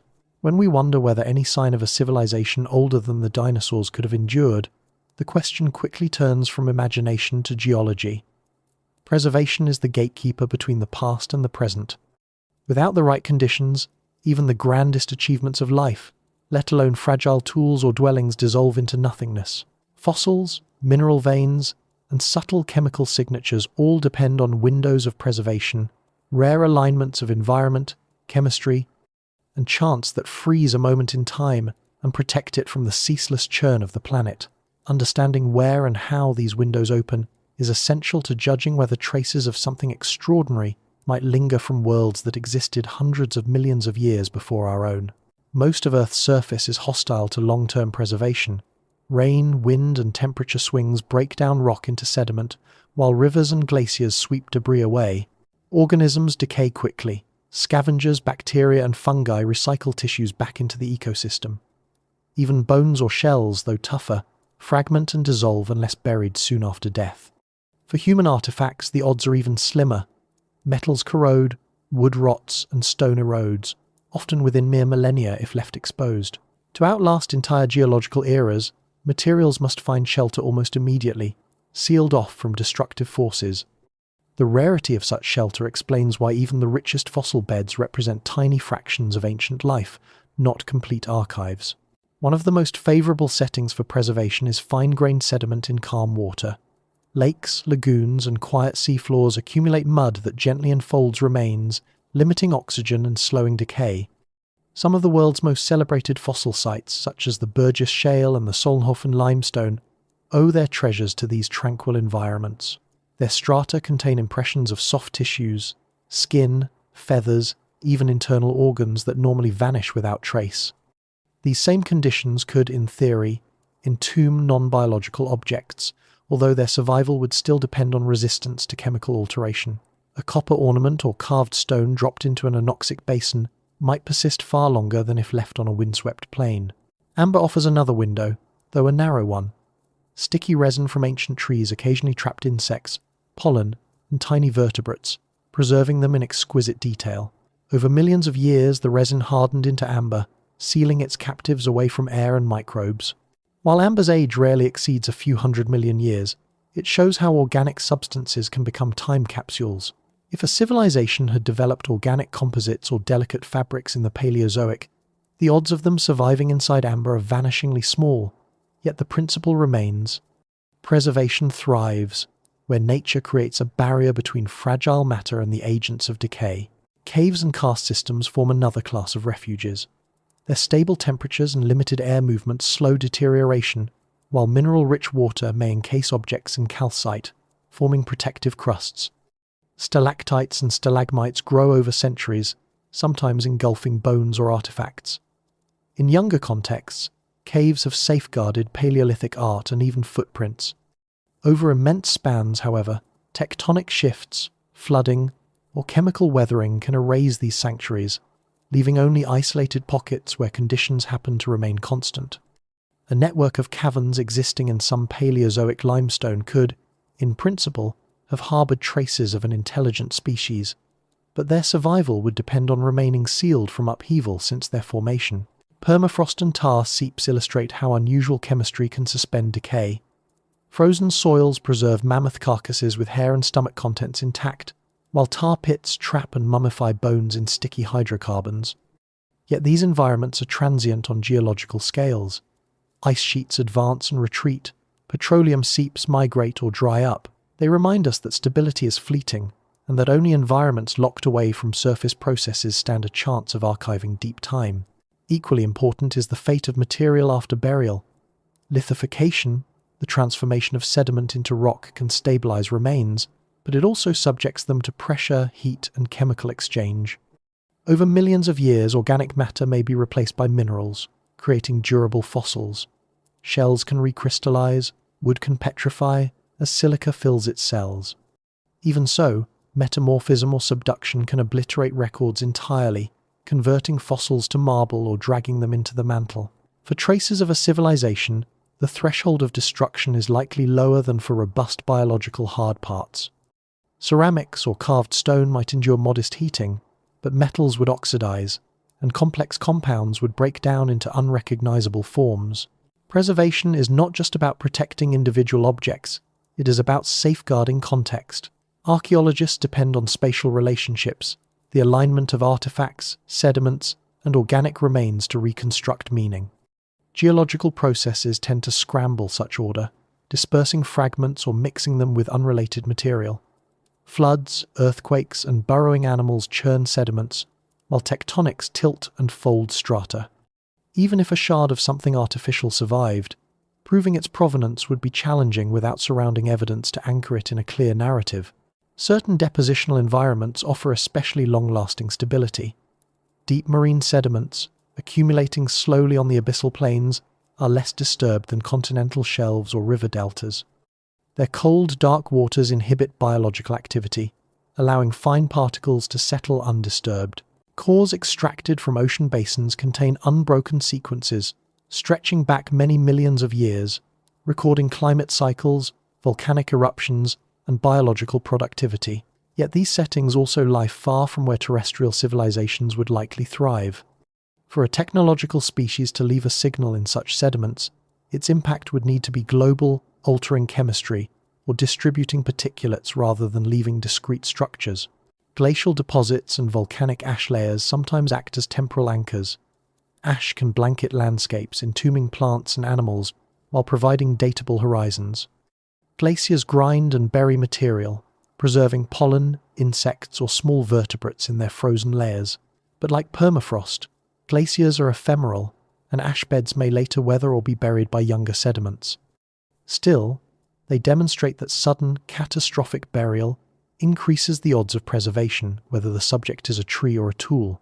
Over the longest spans, preservation becomes a competition against Earth's restless interior. Plate tectonics continually reshapes the crust, uplifting mountains, creating basins, and recycling oceanic plates into the mantle. Few rocks older than 3.5 billion years remain, and those that do are often heavily metamorphosed. Even rocks from the Paleozoic, though younger, have been folded, faulted, or eroded in many regions. This geological recycling means that most information from extreme antiquity is irretrievably lost, leaving only rare survivors like shield regions or stable cratons, where ancient strata lie relatively undisturbed. Ultimately, the persistence of any evidence depends on both the resilience of the material and the stability of its resting place. Preservation windows are fleeting and selective, favoring robust biological tissues and simple minerals over complex artifacts. They emphasize how improbable it is for something as delicate as culture to withstand hundreds of millions of years, yet they also invite curiosity. Fossil forests, stromatolite reefs, and enigmatic impressions show that, given the right circumstances, even fragile features can endure astonishing lengths of time. These remnants teach us to look carefully, to respect the silence of lost ages while recognizing that Earth, occasionally, almost miraculously, allows a sliver of the past to shine through. 10. The Silurian hypothesis. The idea that an industrial civilization might once have arisen long before humanity belongs to a speculative but surprisingly rigorous thought experiment known as the Silurian hypothesis. Coined by planetary scientists Adam Frank and Gavin Schmidt in 2018, the hypothesis borrows its name from the Silurians, a fictional race of intelligent reptiles in British science fiction, and asks a serious scientific question. If an advanced society had flourished on Earth tens or even hundreds of millions of years ago, could we detect its existence today? Rather than assuming such a civilization actually lived, the hypothesis is a framework for exploring how technology leaves lasting marks and how the planet recycles its own history. It forces us to think about the longevity of evidence, the resilience of the biosphere, and the methods we use to search for intelligence, both on Earth and beyond. At the heart of the Silurian hypothesis is an appreciation for deep time. Human history, stretching back perhaps 300,000 years for our species and only a few thousand for recorded culture, is a thin veneer on a planet 4.5 billion years old. Complex life has occupied Earth's surface for over 500 million years, through eras of flourishing and devastation. If an earlier technological lineage had emerged, it would have had to contend with the same geological and climatic processes that constantly reshape the world. Mountain building, erosion, plate tectonics, and chemical weathering would work tirelessly to bury, crush, or dissolve whatever traces might remain.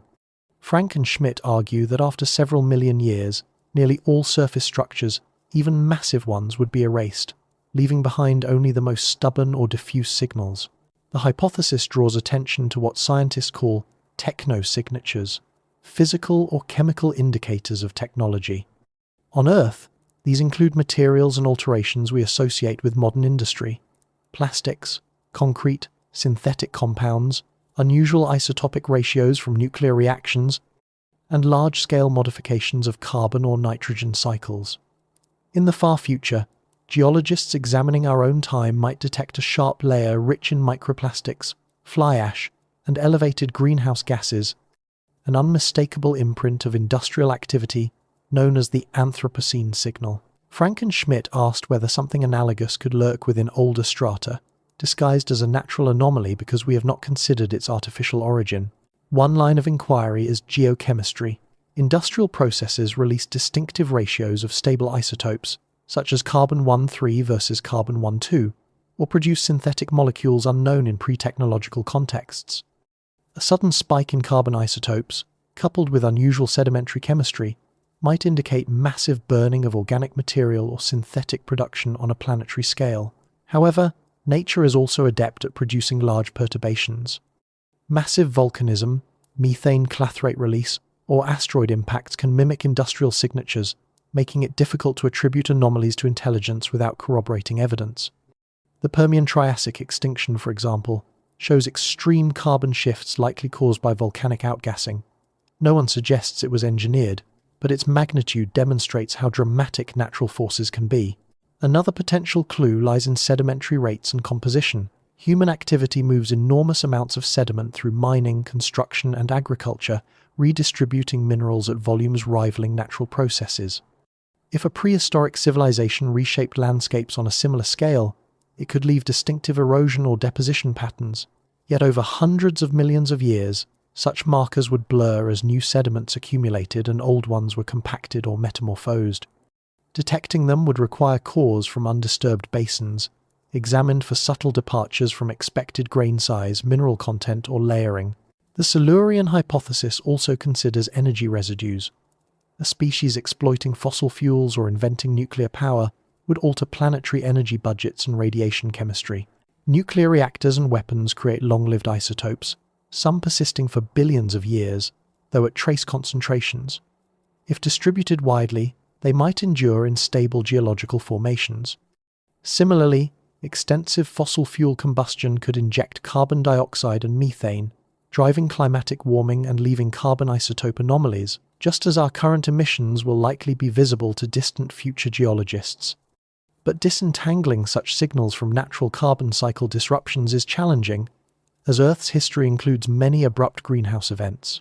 A compelling aspect of the hypothesis is its insistence on falsifiability. Frank and Schmidt did not propose evidence for a vanished civilization. Rather, they mapped how one might search and what negative results imply. Their analysis suggests that while hints might survive, unequivocal proof would be extremely difficult to obtain after tens of millions of years. Even durable artifacts like stone or metal tools succumb to weathering or subduction, while landscapes bearing the imprint of agriculture or architecture vanish under sediment or are recycled by tectonics.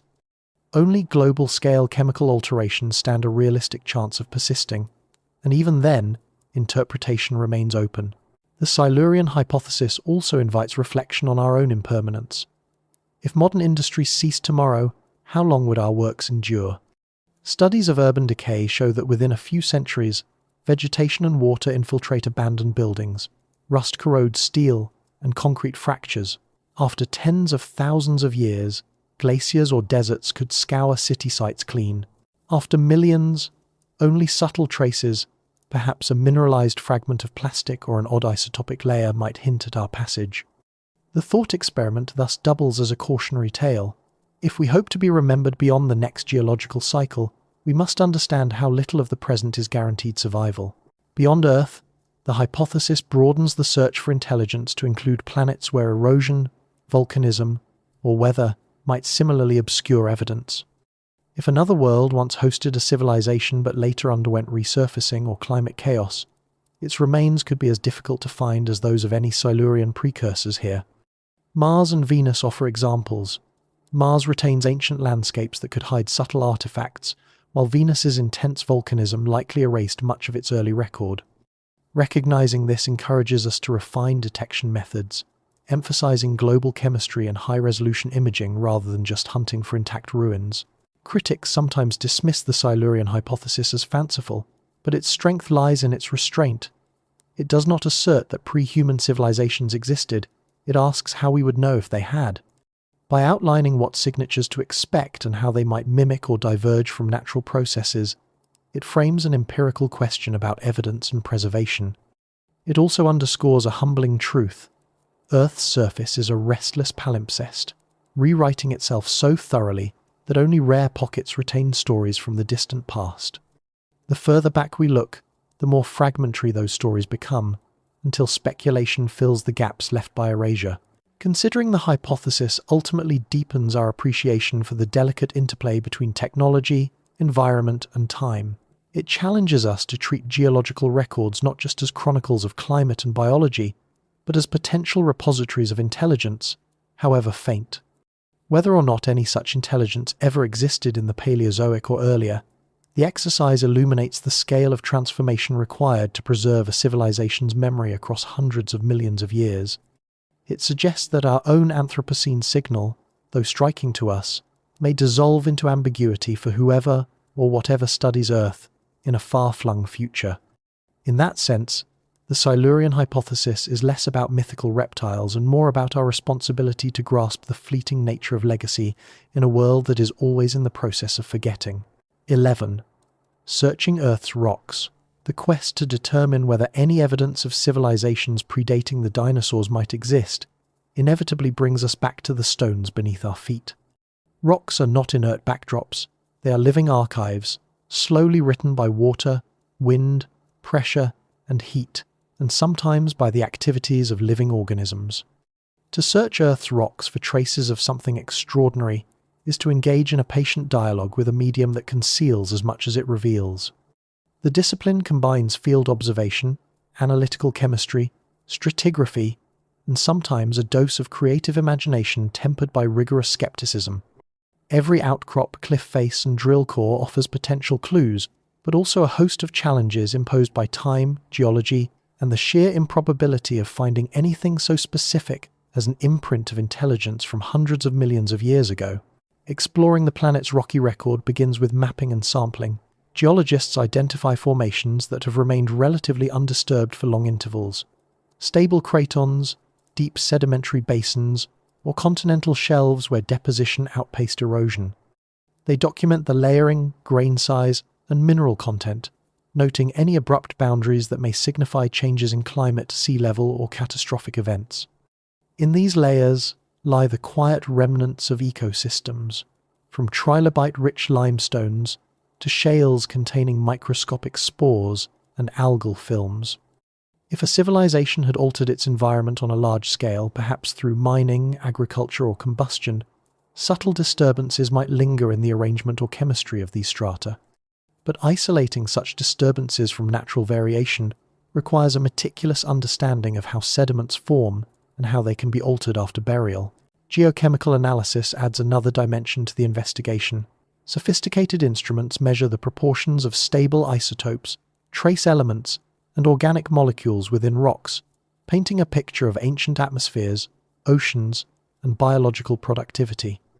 A sudden global enrichment in certain metals could indicate widespread industrial activity, though similar patterns might result from volcanic emissions or extraterrestrial impacts. Carbon isotope excursions, the relative abundance of carbon-13 and carbon-12, are especially valuable as they reflect shifts in the global carbon cycle. A civilization releasing massive amounts of stored carbon, as humans have done through fossil fuel burning, could leave a comparable anomaly. Yet Earth's past contains many carbon perturbations driven by natural forces, and without additional lines of evidence, even a striking spike would remain ambiguous. Fossils, while usually associated with organisms, sometimes reveal unexpected stories about interaction with the environment. Tracks, burrows, and other trace fossils record behaviors such as hunting, nesting, or migration. If intelligent creatures once built simple structures or altered terrain, they might have left impressions or pattern disturbances, though the likelihood of such features surviving unaltered for hundreds of millions of years is slim. Most would be obliterated by erosion or tectonic stress, and even if preserved, distinguishing purposeful design from coincidental geometry is fraught with uncertainty. Natural processes produce hexagonal basalt columns, spherical concretions, and geometric crystal faces, all of which can mimic artifacts to an untrained eye. In addition to field surveys, researchers increasingly rely on subsurface data.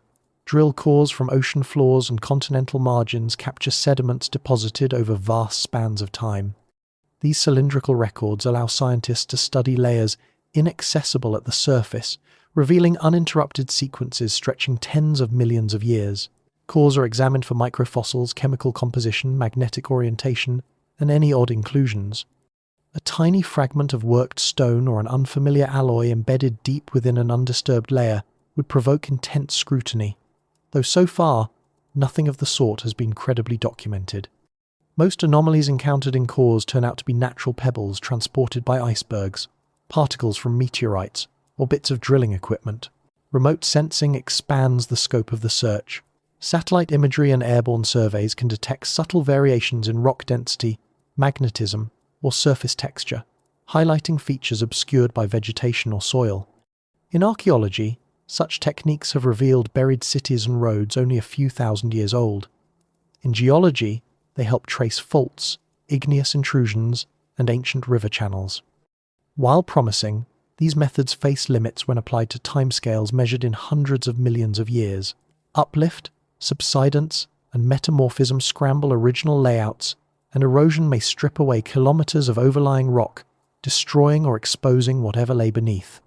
Even the most sensitive sensors cannot restore information that geological recycling has already erased.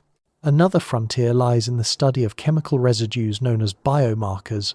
These complex organic compounds, derived from living cells, sometimes persist in sedimentary rocks long after the organisms themselves are gone.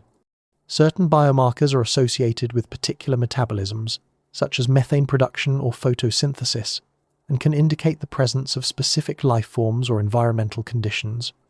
An industrial society might introduce unique molecules or alter existing ones through manufacturing, energy production, or waste. If such compounds were stable enough, they might linger as enigmatic signals. Yet the chemical pathways of early Earth are intricate, and laboratory experiments show that abiotic processes can sometimes synthesize molecules once thought to be biological or artificial, muddying the interpretation.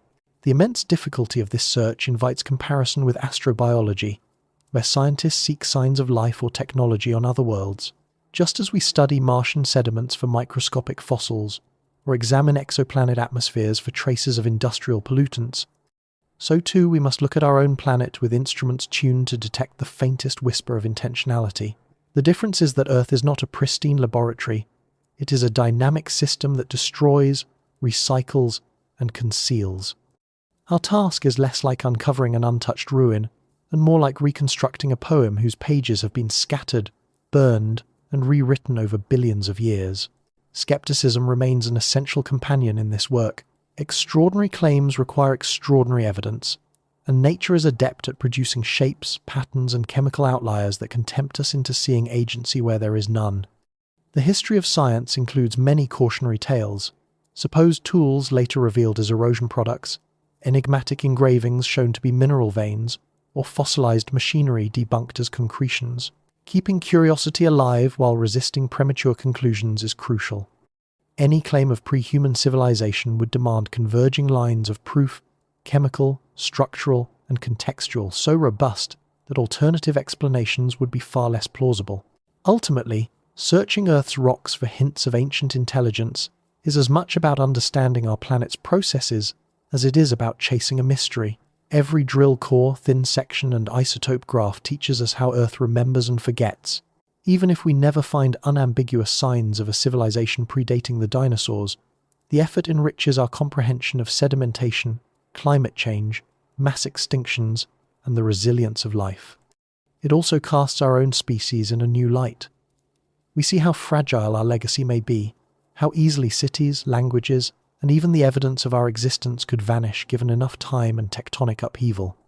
The rocks, patient and impartial, remind us that permanence is not a promise, but a fleeting possibility, and that to leave an enduring mark requires more than achievement. It demands alignment with the slow, implacable rhythms of the Earth itself. 12. Candidate organisms. Speculating about which kinds of organisms might have developed intelligence before the dinosaurs requires a delicate blend of imagination and biological reasoning. Life's evolutionary history shows that complex nervous systems have evolved multiple times, each within very different body plans, suggesting that the capacity for intelligence is not limited to any single lineage. To imagine potential candidates from the Paleozoic or even earlier, we must begin with the diversity of forms that actually inhabited those ancient worlds, and then ask which of them possessed the anatomical and ecological ingredients that, under the right pressures, might have produced something far more sophisticated than anything we know from the fossil record. The exercise is not an assertion that such creatures truly existed, but a way to explore the plausibility of intelligence emerging in contexts far removed from our own. The Paleozoic era, spanning roughly 541 to 252 million years ago, was a time of spectacular innovation in life. During the Cambrian explosion, a multitude of body plans appeared, filling oceans with trilobites, anomalocaridids, early mollusks, and primitive chordates. By the Devonian, the so-called Age of Fishes, vertebrates had diversified into armored placoderms, lobe-finned fishes, and the first tetrapods beginning to explore land. On shore, arthropods such as millipedes, scorpions, and giant dragonflies colonized damp habitats, while plants built towering forests of club mosses and horsetails. This proliferation of forms suggests that the evolutionary experiments required for intelligence, mobility, sensory organs, manipulative appendages, and social behaviors were broadly available long before the first dinosaur hatchling cracked its shell. Cephalopods stand out as one of the most intriguing possibilities. Even today, octopuses, cuttlefish, and squids display problem-solving abilities, tool use, and elaborate camouflage controlled by advanced nervous systems. Fossil evidence shows that cephalopods have a lineage extending back over 500 million years. Early relatives such as orthocones and ammonites developed complex shells and sophisticated buoyancy mechanisms, hinting at a tradition of innovation. While modern cephalopods are short-lived and largely solitary, evolutionary pressures could conceivably have favored longer lifespans, cooperative hunting, or the construction of protective shelters, giving rise to more sustained cultural behaviors. However, the absence of limbs capable of fine construction and the challenges of sustaining technology in a marine environment would limit how far such intelligence might advance without radically different ecological adaptations. Among arthropods, trilobites were the most abundant and diverse marine animals of the early Paleozoic, boasting compound eyes, jointed limbs, and an impressive array of sensory adaptations. Their success over nearly 270 million years suggests that they mastered a wide range of habitats. Some species show evidence of schooling and complex molting strategies, behaviors that imply coordination and possibly communication. If any arthropod were to evolve higher reasoning, trilobites might have been contenders, yet their fossil record shows no hint of brain sizes approaching those of vertebrates, and their rigid exoskeletons and simple mouthparts likely constrained the development of versatile manipulative tools. On land, early tetrapods presented another potential route. By the late Devonian and Carboniferous, amphibian-like creatures had emerged from lobe-finned fish, adapting limbs for walking and lungs for breathing air. These pioneers laid the foundation for reptiles, birds, and mammals. Some Carboniferous amphibians reached considerable sizes and occupied varied niches from aquatic ambush predators to terrestrial foragers. Their descendants included synapsids, the so-called mammal-like reptiles, which eventually produced mammals in the Triassic. If intelligence were to have taken root on land before the dinosaurs, a lineage of early synapsids or reptiliomorphs might have been the most plausible candidates. They already exhibited differentiated teeth, more advanced limb postures, and in some cases parental care, traits correlated with higher metabolic rates and behavioral complexity. Social insects provide another provocative model, though their ancient representatives were simpler than today's ants or bees. Termite-like colonies, if they had appeared earlier, could theoretically have evolved superorganism intelligence, where collective problem-solving transcends individual cognition. However, the earliest fossil evidence of eusociality appears long after the Paleozoic, and insect nervous systems, though efficient, are generally small and specialized. Their evolutionary trajectory seems to favor distributed coordination rather than individual reasoning, making an insect civilization less likely unless some unknown offshoot pursued a radically different path. When we extend our gaze beyond familiar groups, imagination encounters more speculative avenues. Some paleontologists have noted that many extinct lineages, such as eurypterids, giant sea scorpions, or early cartilaginous fishes, combined predatory habits with sensory acuity. In principle, prolonged evolutionary experimentation within such clades could have generated organisms with larger brains and behavioral flexibility. Even echinoderms, despite their radial symmetry today, had more active ancestors, though their basic architecture probably imposed hard limits on centralized intelligence. Their persistence highlights how little we may grasp about neural possibilities in vanished forms. The evolution of intelligence is often tied to environmental challenges and opportunities. Complex brains confer advantages in variable or competitive settings, navigating intricate reefs, coordinating group hunts, or coping with seasonal shifts. During the Paleozoic, repeated environmental disruptions, from sea level changes to mass extinctions, could have spurred adaptation in surprising directions. Any lineage developing advanced cognition would need not only capable hardware, but also a context rewarding problem-solving, memory, and cooperation over many generations. Moreover, the rise of intelligence is not an inevitable trend. It depends on accidents of geography, climate, and contingency. For every branch that might have approached sapience, countless others flourished without it. Even if one or more lineages achieved significant intelligence, leaving a durable footprint would be a separate challenge. A purely biological culture, using ephemeral shelters or tools of perishable material, could thrive without producing obvious geological evidence. Only if such organisms began altering landscapes, concentrating metals, or modifying global chemistry would their existence stand a chance of detection hundreds of millions of years later. The lack of such signals in current data does not conclusively negate the possibility, but places stringent limits on its scope. It suggests that, if proto-civilizations existed, they were likely small, localized, or oriented toward activities unlikely to disturb the broader environment in a measurable way.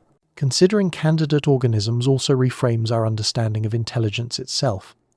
We often imagine minds shaped like ours, valuing abstract reasoning, language, and manual dexterity.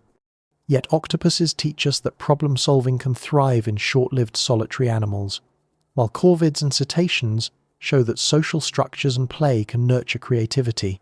A Paleozoic intelligence might have emphasized sensory integration, navigation, or chemical communication rather than writing or metallurgy.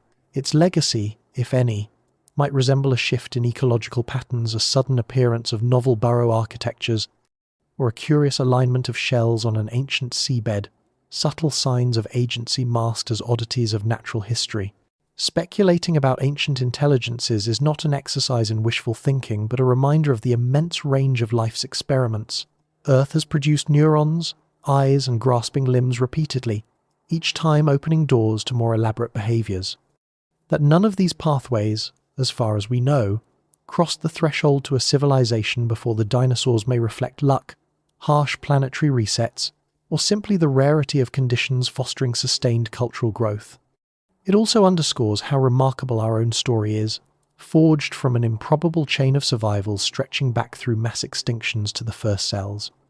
By mapping possible candidates, we learn to respect both the creativity and the selectivity of evolution, and we glimpse the tantalizing possibility that somewhere in the planet's hidden chapters, a lineage once rose to meet challenges with minds almost but not quite like our own. 13.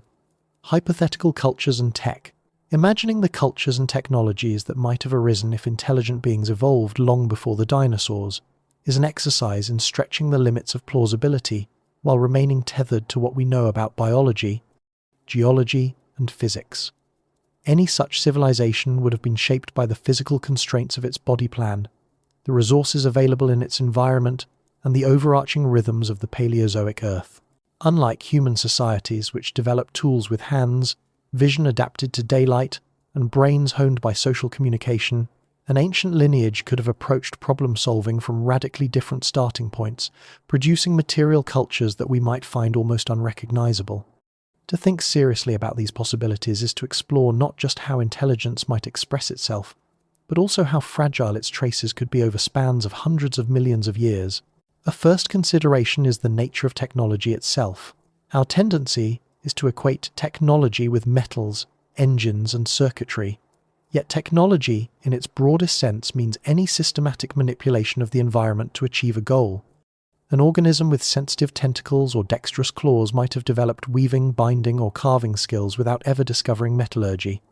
On a planet dominated by shallow seas and swamps, innovations could center on controlling buoyancy, shaping shelters from coral or kelp, or cultivating microbial mats as food. A cephalopod intelligence, for instance, might have exploited its ink for communication or chemical marking, turning pigment into script on temporary surfaces. A reptiliomorph culture might have emphasized fire only if dry wood and atmospheric oxygen were abundant. Otherwise, its cleverness could focus on stone arrangements, burrow engineering, or selective breeding of plants and prey. Energy use would also reflect ecological realities. Industrial combustion as we know it depends on accessible fossil fuels, yet in much of the Paleozoic the carbon locked in coal seams had not yet been buried or matured into high-grade deposits. A hypothetical civilization could therefore rely more on muscle power, water currents, or the exploitation of thermal gradients near hydrothermal vents. If their numbers were modest and their tools simple, the planetary chemical signature might remain undetectable. Only societies that learn to concentrate metals, smelt ores, or synthesize long-lived compounds would stand a chance of leaving marks still visible today. Even then, those signs would have to survive subduction, metamorphism, and erosion, a geological gauntlet that grinds almost everything to dust. Culture encompasses more than mechanics. It is the shared web of meaning through which individuals coordinate and create. Language is one path, but not the only one. Chemical signals, body patterns, low-frequency sound, or rhythmic movements could serve as symbolic systems. A species descended from trilobites might use tactile drumming on exoskeletons, while amphibian thinkers could rely on vocal calls carrying over wetlands. Storytelling, ritual, and social bonds might arise in any group needing to teach offspring, negotiate cooperation, or celebrate seasonal abundance. These intangible legacies, however rich, would dissolve completely with their creators, leaving perhaps only faint behavioral traces in the fossil record. When imagining how these beings might have organized themselves, it is instructive to consider the diversity of human governance and subsistence strategies. Bands, tribes, chiefdoms, and states emerged in response to resource distribution, population density, and environmental risk. Comparable pressures could shape other species. Small groups of cephalopods in tidal pools might develop cooperative hunting parties or craft protective nurseries. Early synapsid foragers could form matrilineal clans defending territories. A civilization's trajectory would hinge on its ability to store surplus energy and information, creating continuity across generations. Without a durable medium, be it carved stone, etched shell, or encoded pheromone trail, knowledge would reset with each lifespan, limiting the scale of cultural accumulation. Material experimentation would depend on sensory perception and dexterity. Species with keen eyesight might carve or paint, whereas those attuned to pressure or vibration could construct resonant chambers for communication or ceremony. If manipulative organs were soft rather than skeletal, as with octopus arms, surviving artifacts might be restricted to impressions in sediment or crude assemblages, unlikely to withstand compression into rock. The chance that such fragile creations would persist for 500 million years is vanishingly small, which means the silence of the record tells us little about whether they once existed. The question of architecture invites still bolder speculation. Terrestrial builders might erect mounds, berms, or woven canopies, using earth and vegetation rather than quarried stone. Aquatic engineers could cultivate coral into lattices or sculpt sediments into domes anchored by kelp roots. Without fire-hardened ceramics or metal reinforcement, these structures would be susceptible to storms, tides, and scavengers, their remnants lost long before fossilization. Only under rare conditions, rapid burial by sediment, desiccation in an anoxic basin, could such works be mineralized, and even then they might appear as ambiguous textures to a modern geologist. One might ask whether any truly advanced technology could flourish in such remote epochs.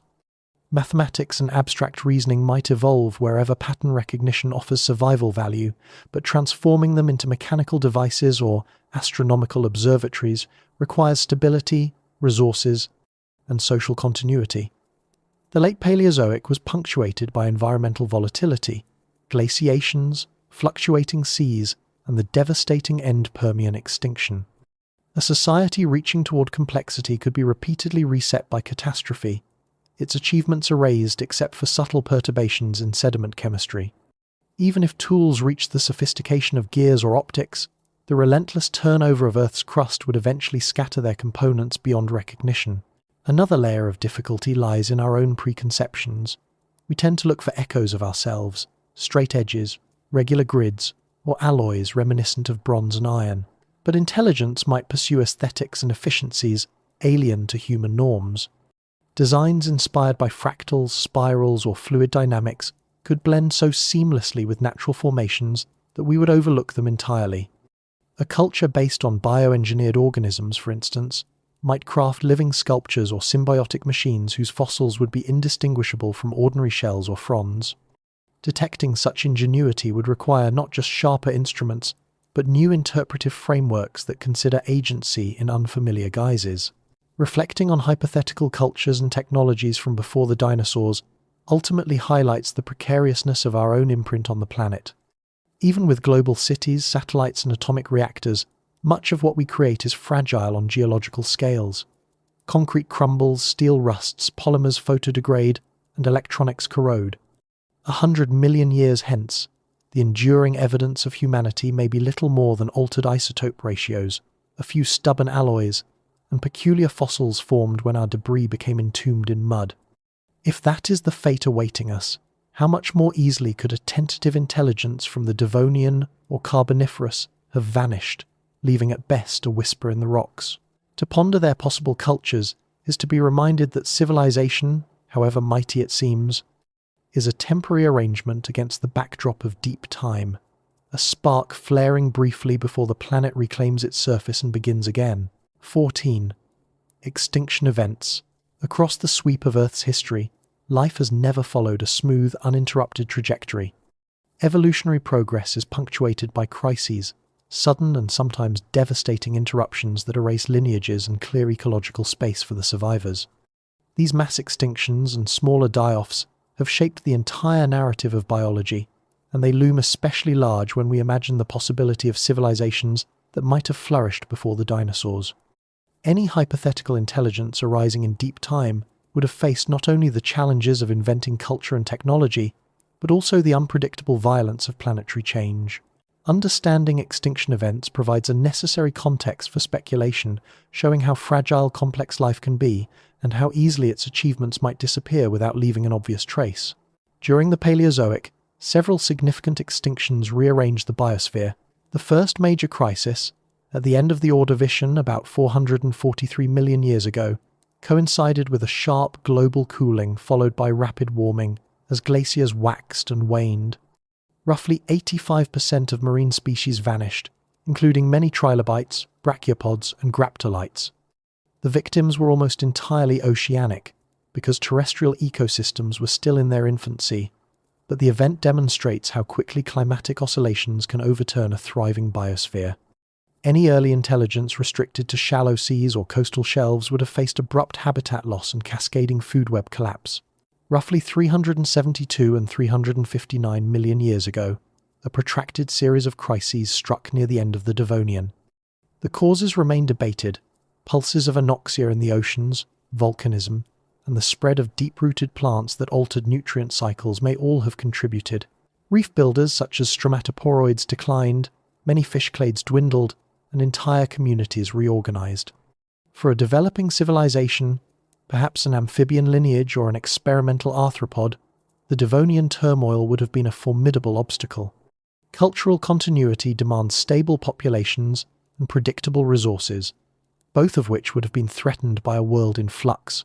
The late Carboniferous and early Permian brought further upheavals as Earth oscillated between warm and glacial intervals, but nothing equaled the cataclysm at the close of the Permian, about 252 million years ago.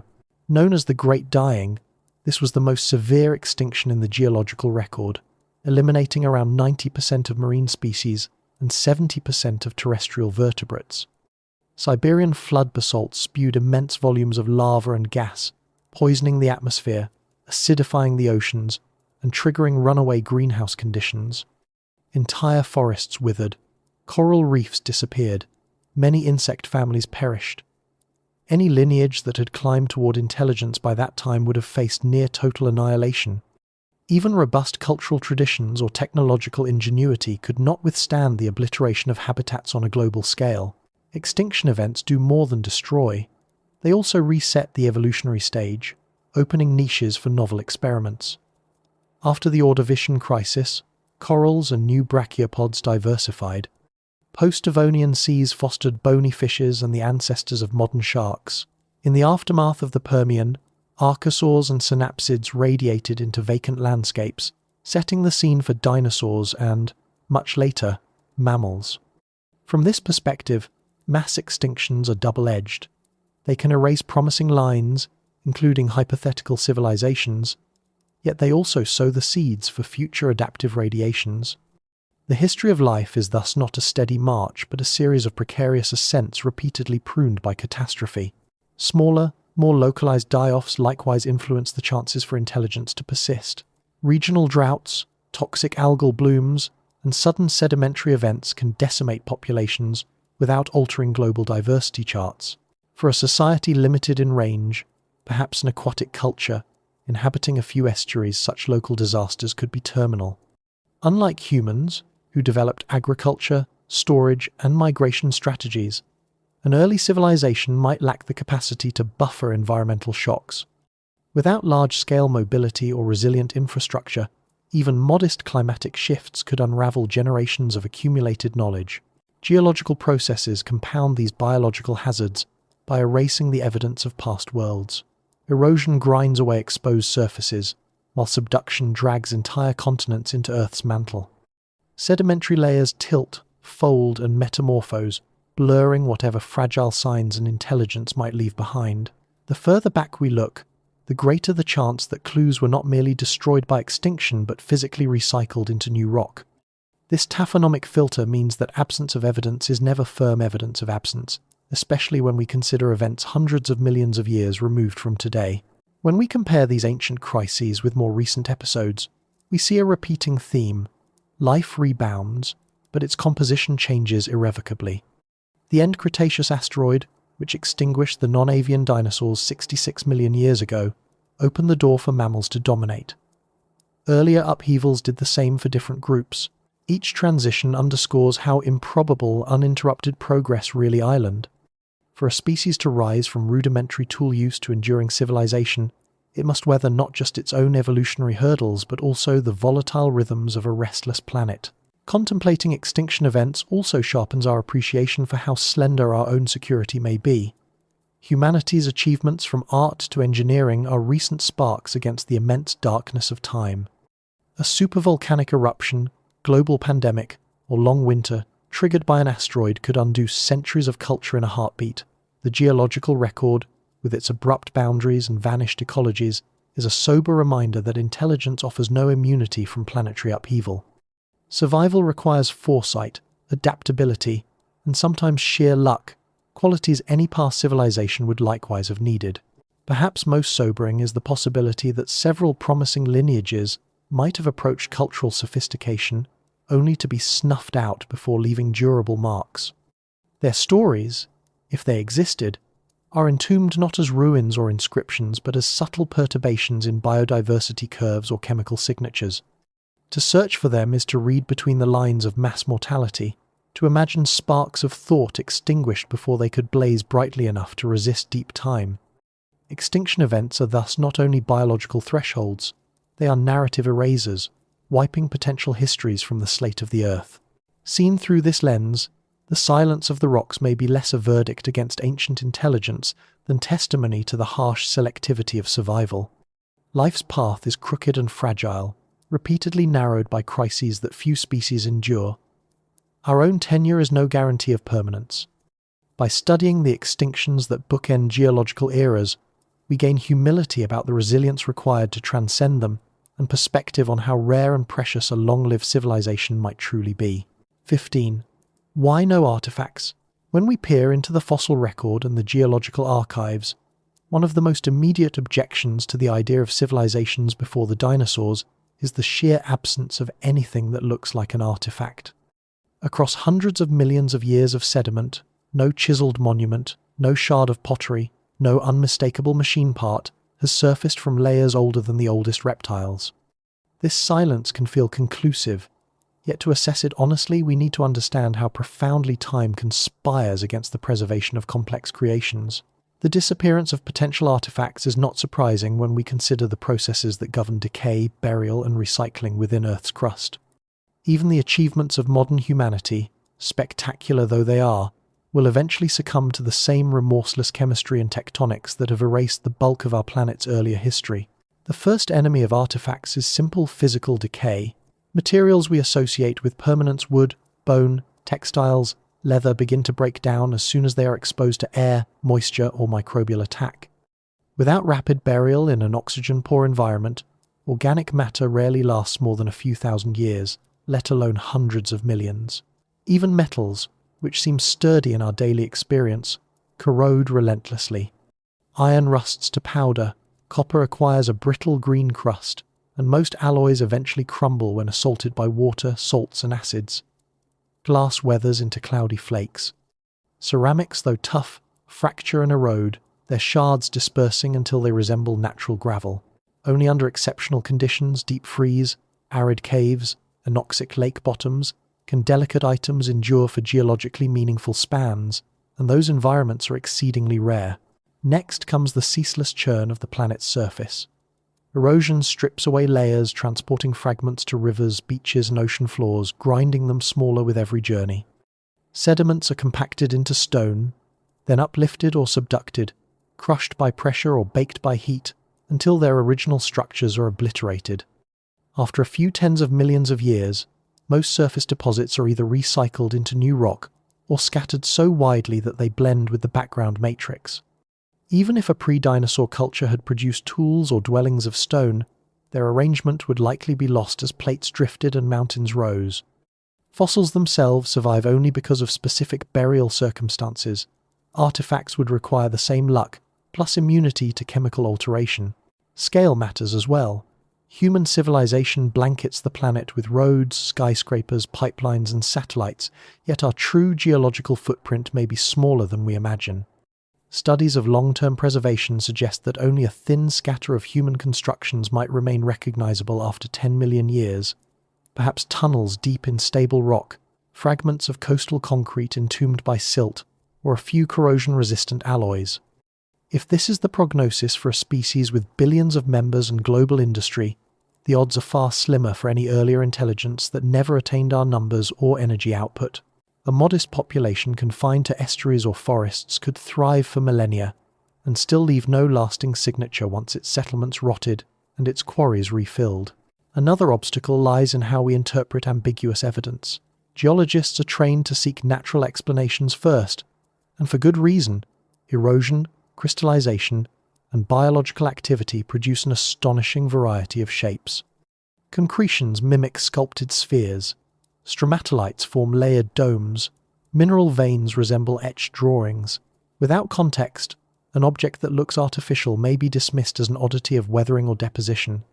To prove that something is an artifact requires multiple converging clues: manufactured symmetry, repetitive patterning, association with other cultural debris, plus secure dating to show it is truly ancient. The bar for conviction is extremely high, and anything short of overwhelming proof is likely catalogued as a curiosity and set aside. Even the search itself is far from comprehensive. Most of Earth's rocks remain unexamined at the fine scale needed to notice subtle anomalies. Fossiliferous beds receive attention because they promise spectacular organisms, whereas nondescript sandstones or shales may be scanned only briefly. Deep crustal regions, suboceanic plains, and remote mountain belts are effectively unexplored for potential artifacts. Drilling projects extract slender cores, but these are a tiny sampling of vast stratigraphic archives. It is conceivable that traces of early ingenuity could exist somewhere in the inaccessible portions of the lithosphere, sealed away from erosion, but also hidden from our scrutiny. Chemical signatures might outlast objects, yet they too face dilution and reinterpretation. Industrial activity can redistribute rare metals, release synthetic molecules, or alter isotope balances, leaving ghostly fingerprints in sediments. However, natural processes, volcanism, hydrothermal vents, meteorite impacts can mimic such patterns. Distinguishing an anthropogenic signal from a geochemical quirk requires exhaustive cross-checking. The so-called Silurian hypothesis, proposed by scientists Adam Frank and Gavin Schmidt, frames the challenge. Even if an industrial civilization had arisen in the distant past, our ability to detect it after hundreds of millions of years would hinge on subtle global anomalies rather than obvious artifacts, and those anomalies could easily be attributed to more conventional forces. The rarity of ancient artifacts is also reinforced by evolutionary contingencies. To produce durable tools, a species must first develop both the cognitive capacity for planning and the physical means to manipulate matter with precision. Many intelligent animals today, dolphins, corvids, octopuses, lack the anatomy to build lasting structures even though their problem-solving is impressive. A speculative lineage from the Devonian or Carboniferous might have achieved impressive social behavior or symbolic communication, yet remained essentially tool poor. Its culture could have revolved around song, color, or cooperative hunting rather than crafting. Such a civilization would be invisible in the stratigraphic record unless it inadvertently reshaped ecosystems in ways that left mineral or isotopic residues. Time scales longer than human imagination add a final layer of erasure. The oldest oceanic crust is barely 200 million years old. Everything older has been subducted into Earth's mantle. Continental crust can preserve older sediments, but they are often metamorphosed beyond recognition. The Precambrian, containing nearly 4 billion years of history, is recorded mostly in highly altered rocks where any fine detail has been lost. Even robust stone carvings or metal sculptures would eventually succumb to this relentless recycling. Our species has existed for a geological instant, and already our earliest monuments show signs of weathering. To expect delicate evidence from an era hundreds of millions of years past is to underestimate the planet's capacity for renewal. Rather than proving that no civilizations predated the dinosaurs, the lack of artifacts is a reminder of how vanishingly small the survival window really island. To persist, a crafted object must be created from stable materials, abandoned in a depositional environment, rapidly buried, and protected from tectonic violence, then finally discovered and recognized by someone able to see its significance. Multiply those contingencies, and the silence of deep strata becomes far less surprising. What remains, therefore, is not an emphatic no to the question of pre-dinosaur intelligence, but a cautious acknowledgement of the limitations inherent in our evidence. The rocks have been scoured, cooked, and reassembled too many times for certainty. If once there were cities of cephalopods or tool-making tetrapods, their libraries and workshops may have dissolved into the dust from which new worlds were later built. 16. Lessons from archaeology. Archaeology, though often concerned with spans of only a few thousand years, offers sobering insight into how rapidly traces of culture vanish when left to the elements. Standing amid the ruins of an ancient city, it is tempting to believe that stone and metal are eternal, but fieldwork repeatedly shows otherwise. Even the most enduring structures endure only because they have been continuously maintained, buried in protective sediment, or simply lucky in the face of climate and human disturbance. When we use archaeological experience to project far into the past, toward ages hundreds of millions of years old, the implications for the survival of hypothetical civilizations become stark. What we learn from the rise and fall of historic and prehistoric cultures teaches us that disappearance is the default and preservation the rare exception. Consider the fate of early human settlements. Many Neolithic villages, once alive with smoke, livestock and ritual, now survive only as faint discolorations in soil or as shallow depressions in fields. Their timber posts and wattle walls rotted long ago, their thatched roofs blew away within years of abandonment. Only the deepest storage pits or the stone foundations of hearths endure, and even these can be erased by ploughing or river migration in a matter of decades. Bronze Age and Iron Age sites fare only slightly better, largely because their builders began to work stone more extensively, yet most of their material culture has still perished. Textiles, leather, paper and wood vanish quickly unless sealed in deserts, bogs or permafrost. Even metal tools often survive only as corroded shadows of their original shapes, their surfaces eaten by centuries of moisture and soil chemistry. Urban centres, with their monumental architecture, seem more resistant, but their persistence is illusory. Cities endure because they are continually inhabited and repaired. Without that attention, they deteriorate fast. After the fall of the Western Roman Empire, many towns across Europe shrank or emptied, and masonry was quarried for newer buildings. Roofs collapsed, mortar disintegrated, and weeds split pavements. Within a few centuries, once thriving forums and baths became indistinct ruins. Tropical climates accelerate this process. Temples in the jungles of Central America and Southeast Asia were swallowed by vegetation within a few human generations, leaving only enigmatic mounds until archaeologists cleared them. When preservation does occur, it often depends on burial ash from a volcanic eruption, silt from a flood, sand drifting over a settlement, conditions that shield remains from erosion and scavenging. Industrial ruins provide another instructive comparison. Many 19th century factories and railways now stand as rusting shells, their iron girders weakened by oxidation, their brickwork crumbling. Modern reinforced concrete, a symbol of permanence, is susceptible to chemical attack, Seawater infiltrates, rusting the steel inside and causing cracking that eventually topples whole sections. Landfills, though filled with durable plastics and metals, are not immune either. Compaction, chemical leaching, and bacterial activity alter their contents in unpredictable ways. Already there are examples of closed dumps where layers have fused into an amorphous mass resembling natural shale, hinting that future geologists may find only an indistinct techno-fossil horizon rather than recognizable bottles or cans. Archaeological discoveries also reveal how easily knowledge of a site can be lost and recovered repeatedly.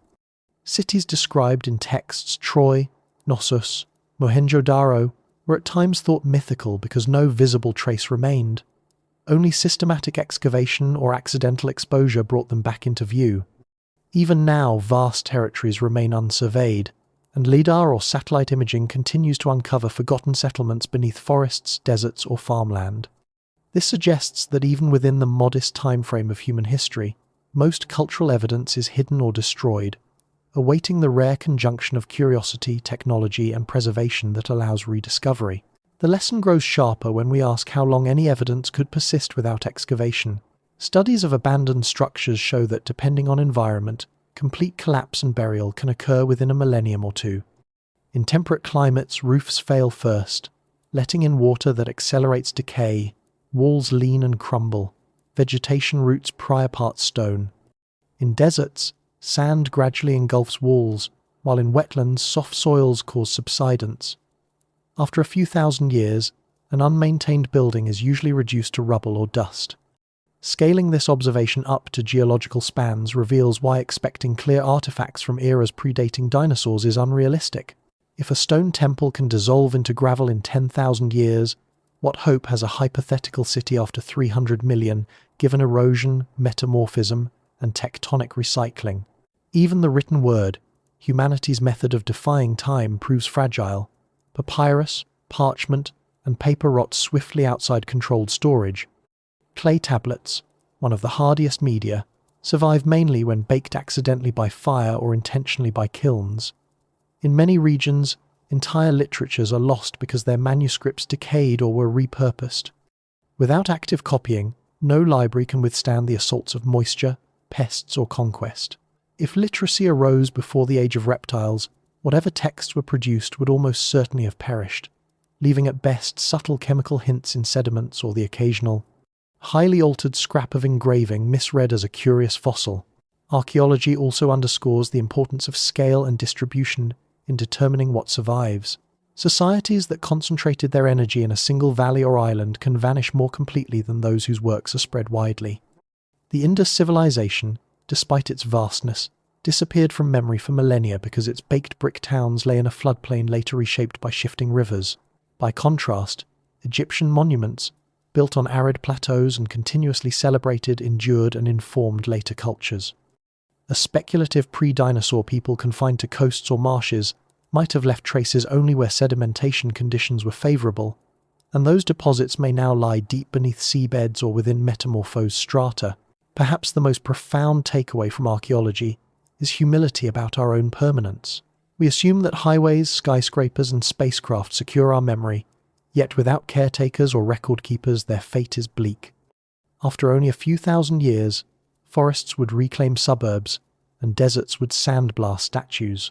In 1,000,000 years, glaciers could grind cities into powder. In 10 million, plate tectonics might bury or shred whatever remained. Archaeologists of a far future, if they exist, would need luck to find even a single recognizable fragment of our culture. This awareness reshapes the question about civilizations before dinosaurs.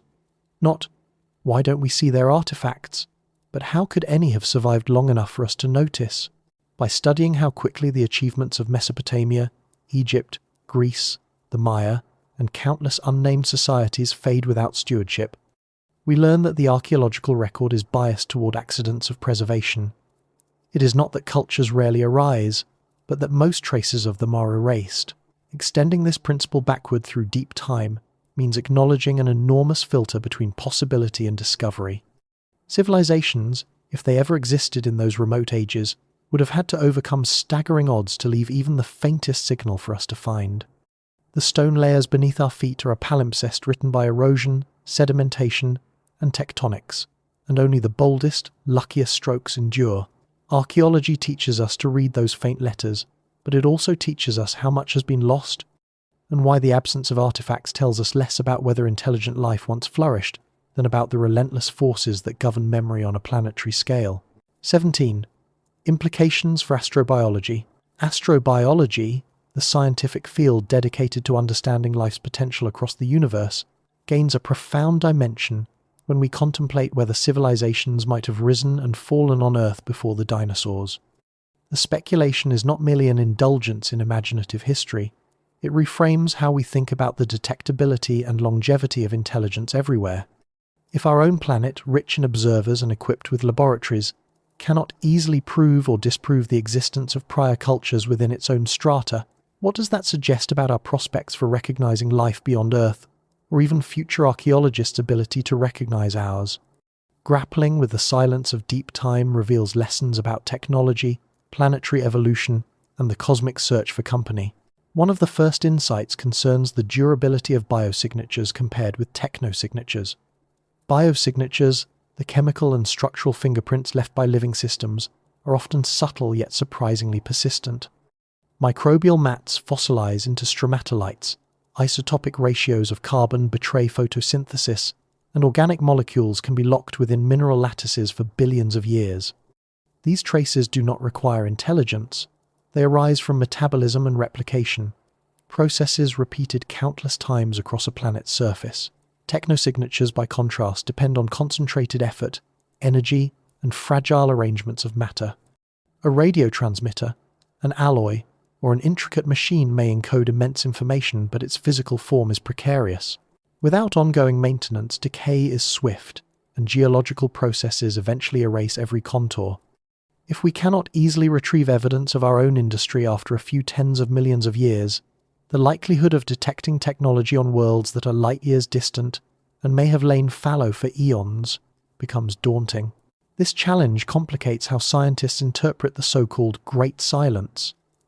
The universe appears vast and old enough to host myriad civilizations, yet our instruments record no unambiguous signals or monumental works.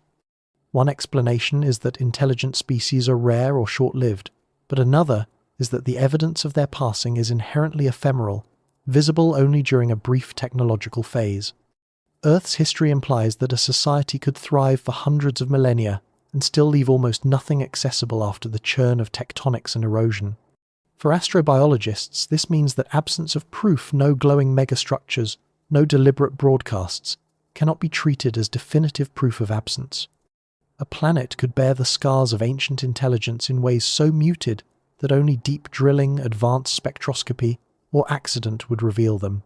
The possibility of forgotten terrestrial civilizations also expands the spectrum of planetary histories astrobiologists must consider.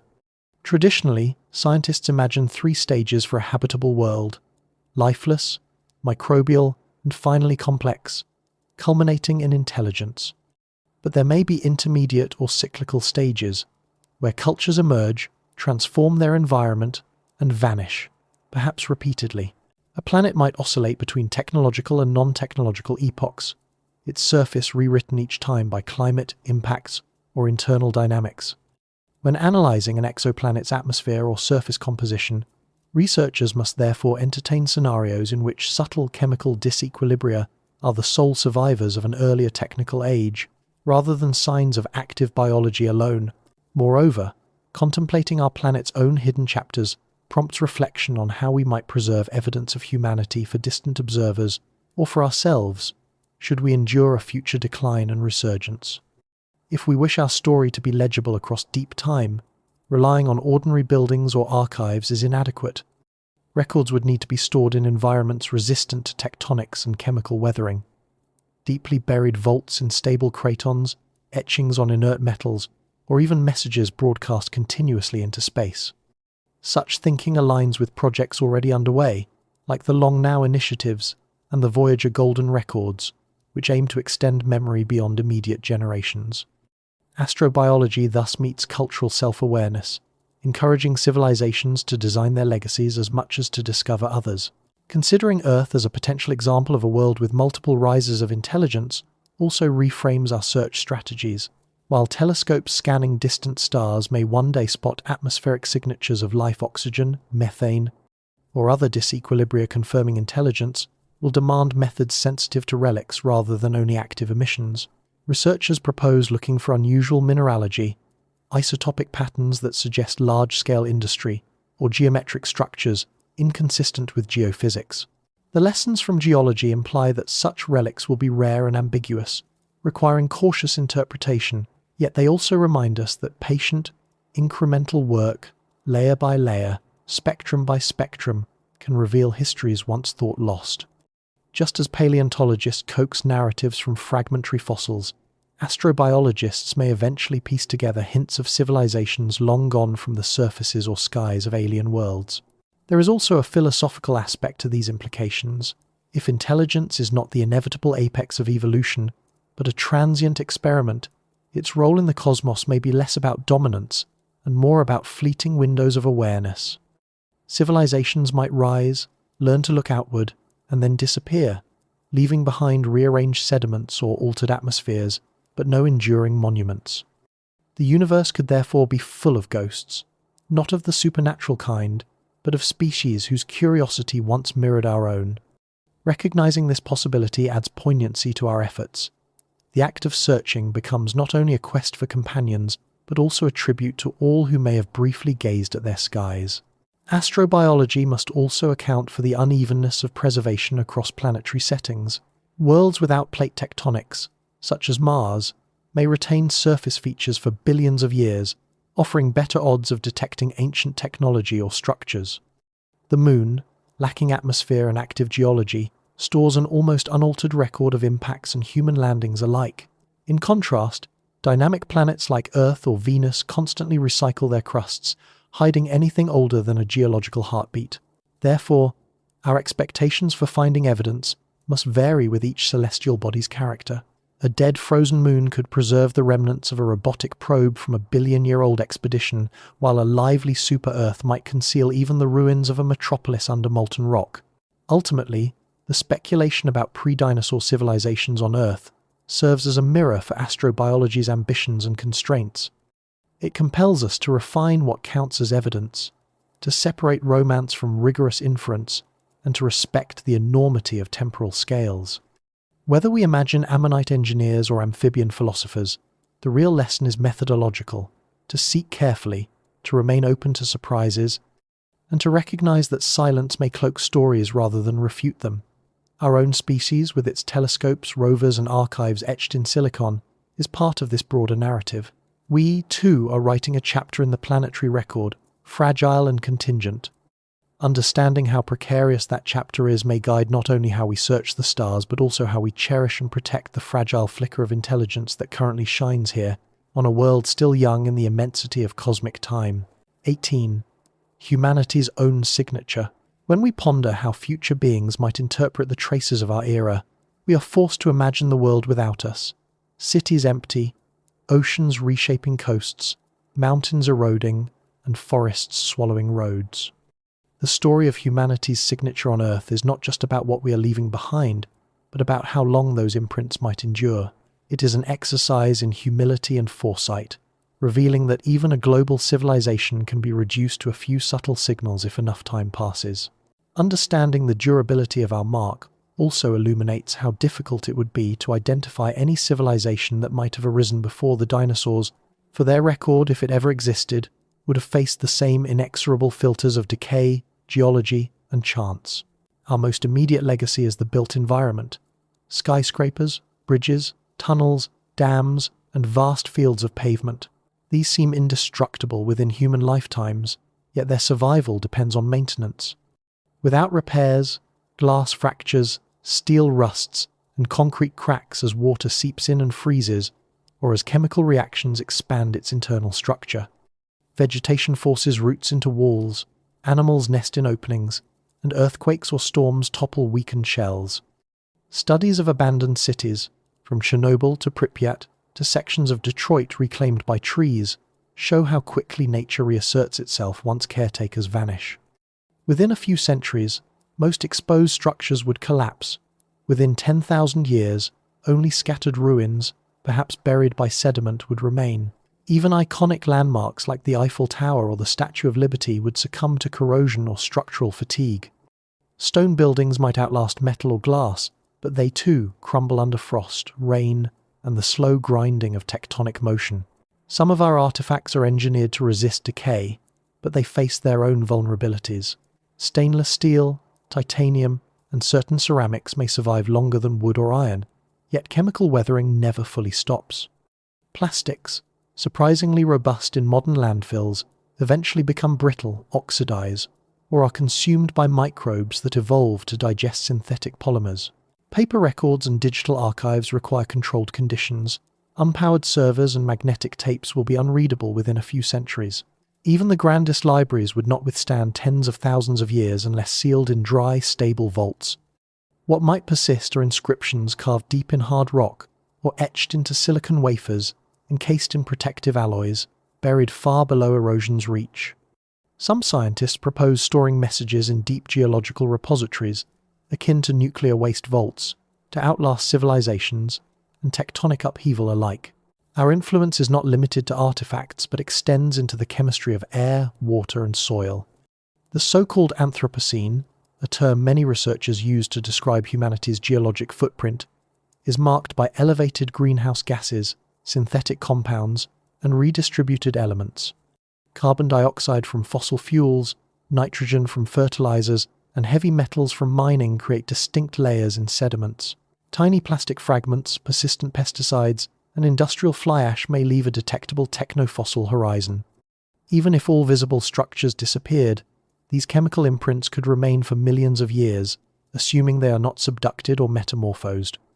In much the same way that scientists today identify abrupt shifts in isotopes to infer past catastrophes or climate events, future geologists could recognize the abrupt onset of an industrial epoch. Beyond Earth, humanity's signature extends into space.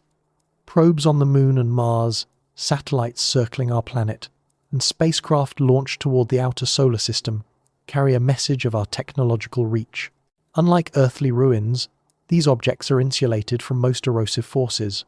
The lunar landers may endure for tens of millions of years, barring meteorite bombardment, because there is no atmosphere or tectonics to disturb them. Voyager 1 and 2, sailing into interstellar darkness with golden records affixed to their sides, might outlast our species by billions of years, drifting as mute ambassadors. Yet their discoverability remains slim unless another intelligence passes close enough and recognizes them as deliberate creations. Even cosmic endurance does not guarantee recognition. Projecting far into the future, we can sketch plausible stages of decay for our civilization's remains. Within a few thousand years, vegetation and sediment will obscure most cities. After 1,000,000 years, glaciers or shifting rivers could grind many regions flat. By 10 million, continents will have drifted, mountains will have risen and worn down, and the majority of surface evidence will be gone or transformed. Only traces sheltered in stable continental cratons, caves, or deeply buried strata might persist. After 100 million years less than the gap between the present and the dawn of dinosaurs, the survival of recognizable objects becomes vanishingly unlikely. Perhaps a few robust alloys or gemstones bearing microscopic etchings might remain, locked in rock, waiting to be discovered by some distant successor. The prospect of such fragility has inspired efforts to deliberately craft messages aimed at transcending deep time. Time capsules, monuments inscribed with universal symbols, and even genetic encodings stored in resilient organisms reflect our hope to communicate across epochs. Proposals like the Long Now clock, designed to tick for 10,000 years, or the nuclear waste warning markers meant to caution future beings, acknowledge that the persistence of information requires foresight about environment, language, and curiosity. Yet these projects, ambitious as they are, confront the same realities of erosion, shifting climate, and tectonics. To ensure that knowledge survives for hundreds of millions of years would require embedding it in planetary-scale materials, perhaps fused with minerals or engraved within mountains of quartz or diamond. Contemplating our own signature invites comparison with the hypothetical civilizations that may have predated dinosaurs. If they existed, they too would have needed extraordinary strategies to imprint themselves on eternity. Without such measures, their accomplishments would have been as vulnerable as ours to the patient grinding of geological time. This reflection places our current moment in a broader narrative. Intelligence is a recent visitor to Earth, and its memory is precarious. The longevity of our species and its works is not guaranteed. It depends on how wisely we manage both our environment and our legacy. Ultimately, thinking about humanity's trace in the fossil record is less about securing immortality than about appreciating responsibility. Our actions now, how we build, consume, and care for our home, determine not only the health of our descendants, but also what story, if any, Earth will whisper about us after we are gone. Whether the next chapter belongs to evolved successors, alien explorers, or the quiet language of rocks, the record they inherit will speak of a species that briefly transformed its planet and reached for the stars. To leave a signature worthy of remembrance, we must recognize the scale of time and the fragility of memory, and strive to ensure that our contribution to the history of life is not merely a layer of disrupted sediment, but a testament to curiosity, creativity, and stewardship. 19. Balancing science and speculation. Speculation has always been an engine of discovery, but its power depends on a steady ballast of evidence. When we ask whether civilizations might have flourished and vanished before the dinosaurs, we tread a narrow path between disciplined inquiry and imaginative storytelling. Too much caution risks dulling curiosity and leaving fertile questions unexplored. Too much exuberance can lead us into fantasies untethered from reality. Striking the right balance allows us to use speculation as a tool rather than a trap, opening new avenues of research while respecting the integrity of science. This chapter examines how such balance can be achieved, drawing on lessons from history, philosophy, and the practice of science itself. The first step is to recognize that speculation and science are not enemies but companions in an iterative process. Every scientific breakthrough begins as a conjecture, a guess about how the world might work or what evidence might lie hidden. Charles Darwin speculated about the origin of species long before he marshaled data from finches and fossils. Albert Einstein imagined riding alongside a beam of light before crafting the equations of relativity. Even geology, the field most central to our question, was born from speculative leaps. James Hutton proposed that Earth's landscapes were sculpted over immense spans of time, a radical idea in an age dominated by biblical chronologies. Yet Hutton and others grounded their speculation in observations. Strata tilted, rivers carved valleys, and volcanoes layered rock. Their boldness succeeded because it was tested, refined, and constrained by what nature revealed. Speculating about lost civilizations is similar. It invites us to consider patterns of evolution, preservation, and planetary change, extrapolating from known processes to unknown contexts. But without a framework of physical possibility, such conjecture drifts into pure fiction. Scientific speculation asks, if intelligent beings had arisen in the Paleozoic, what signatures could survive, and how might we detect them? It respects constraints such as the chemistry of decay, the dynamics of plate tectonics, and the tempo of erosion. It entertains scenarios, amphibian toolmakers, cephalopod architects without insisting they must have existed. The aim is not to prove a hidden history, but to sharpen our sense of what the geological record can and cannot preserve, and to refine methods for probing it. Maintaining balance also requires intellectual humility. The history of science is filled with episodes where cherished theories crumbled under new evidence. Continents once thought fixed were shown to drift. Ulcers blamed on stress were traced to bacteria. The age of the Earth expanded from thousands to billions of years. Humility protects us from clinging too tightly to assumptions, whether they declare that civilization is unique to humans or that it is ubiquitous across time. A balanced approach acknowledges uncertainty, embraces provisional answers, and treats the unknown as an invitation rather than a verdict. Another safeguard is methodological rigor. Any claim about ancient civilizations must be evaluated against alternative explanations. A curious pattern in rock might be an artifact, but it could also be a concretion, a fossil, or the product of chemical precipitation. Distinguishing among these demands, systematic observation, reproducible measurements, and peer review. Archaeologists use typology, stratigraphy, and dating techniques to validate interpretations. Geologists rely on petrography, geochemistry, and structural analysis. When speculation is disciplined by such tools, it becomes a spur to deeper research rather than a substitute for it. Communication plays an equally important role. How ideas are presented can determine whether they are welcomed as thoughtful hypotheses or dismissed as fringe speculation.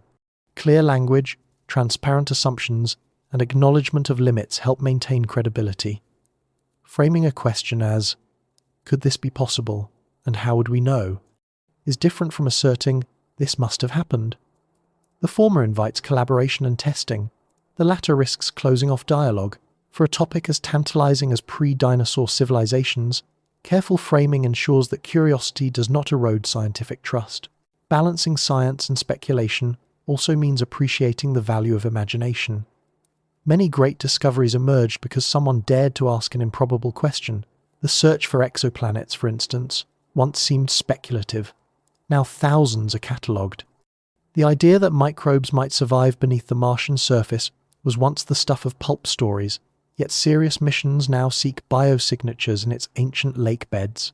Even the recognition that birds are living dinosaurs arose from researchers willing to challenge entrenched assumptions.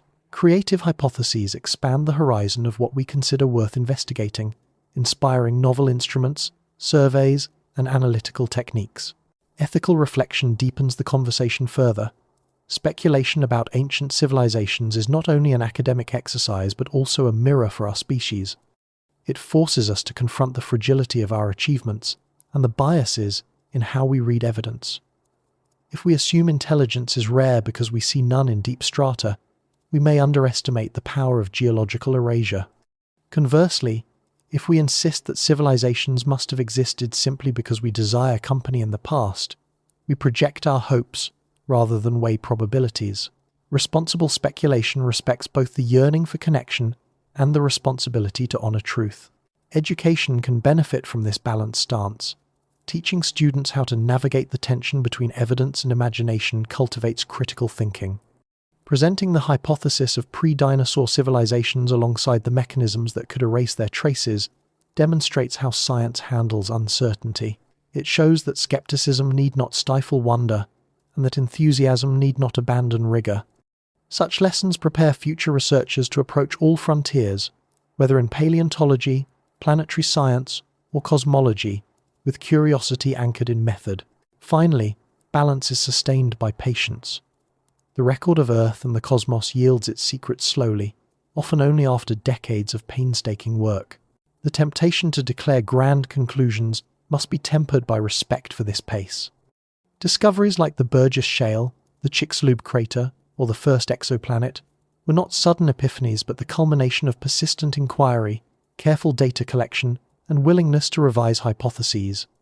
Speculation can point the way, but only disciplined investigation completes the journey. In the end, the dialogue between science and speculation is itself a sign of intelligence. It shows that we are creatures capable of wonder yet committed to understanding, of dreaming yet determined to test. Whether or not any civilization preceded the dinosaurs, our willingness to entertain the possibility responsibly reflects the best traditions of inquiry. By keeping imagination tethered to observation, we honor both the vastness of time and the precision of knowledge. The balance allows us to explore mysteries without losing our footing, to look at an ancient landscape and ask not just what is there, but what might once have been, and to accept whatever answers the Earth, with its deep and silent memory, is prepared to give. 20. Closing reflection. Standing at the end of this long journey through speculation, evidence, and imagination, we find ourselves gazing once again at the vast sweep of Earth's history. The question that inspired our exploration, whether civilizations might have risen and fallen long before the dinosaurs, remains open, yet the path we have walked has reshaped how we think about time, memory, and our own place within the story of life.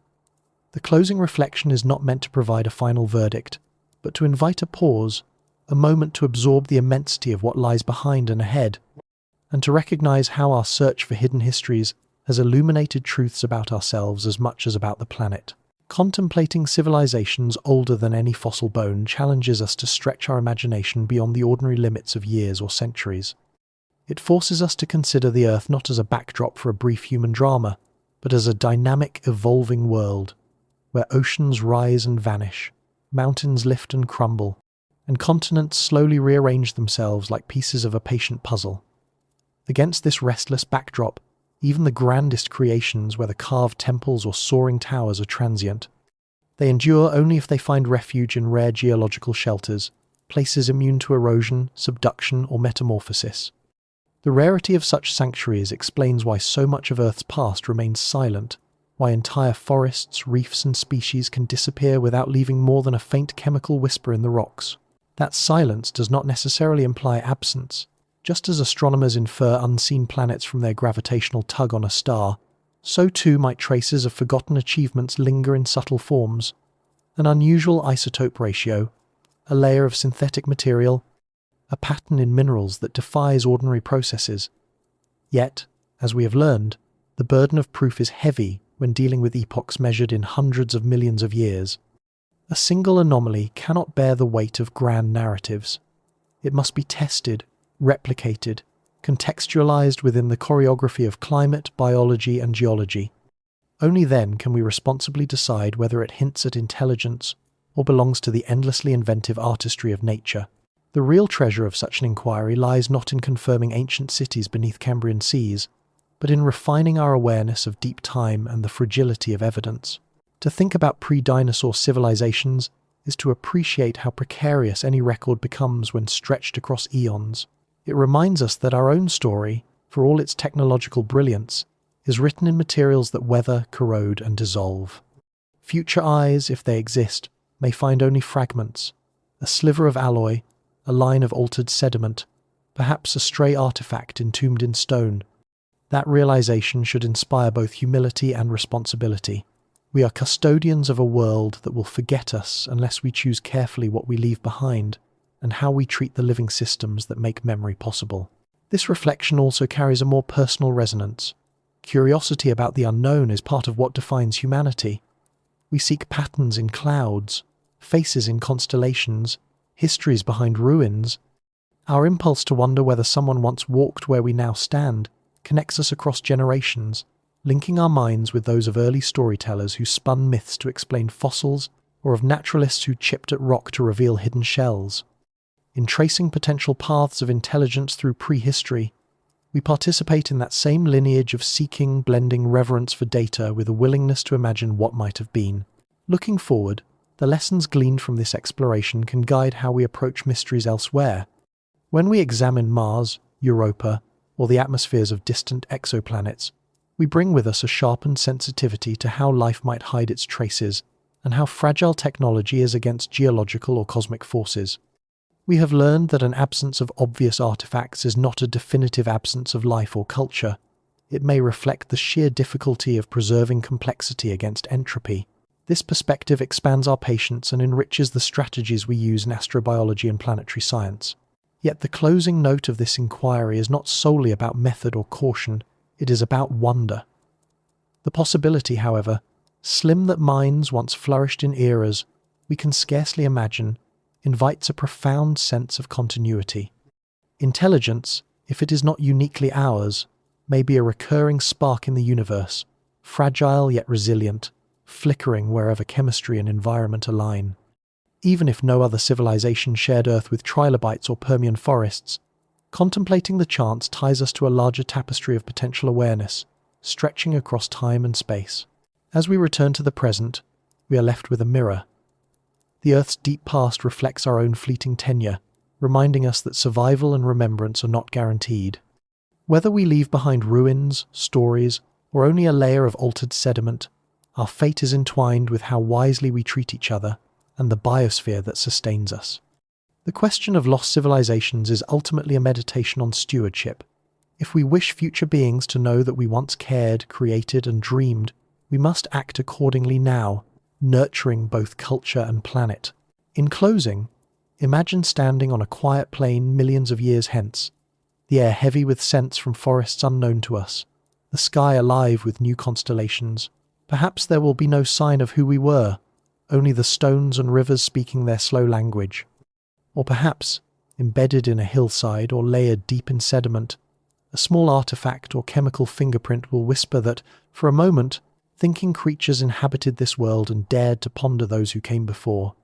Whether or not the question is ever answered, its pursuit enriches our sense of belonging to the universe and of carrying forward the timeless work of curiosity, wonder, and respect for the enduring mystery of existence.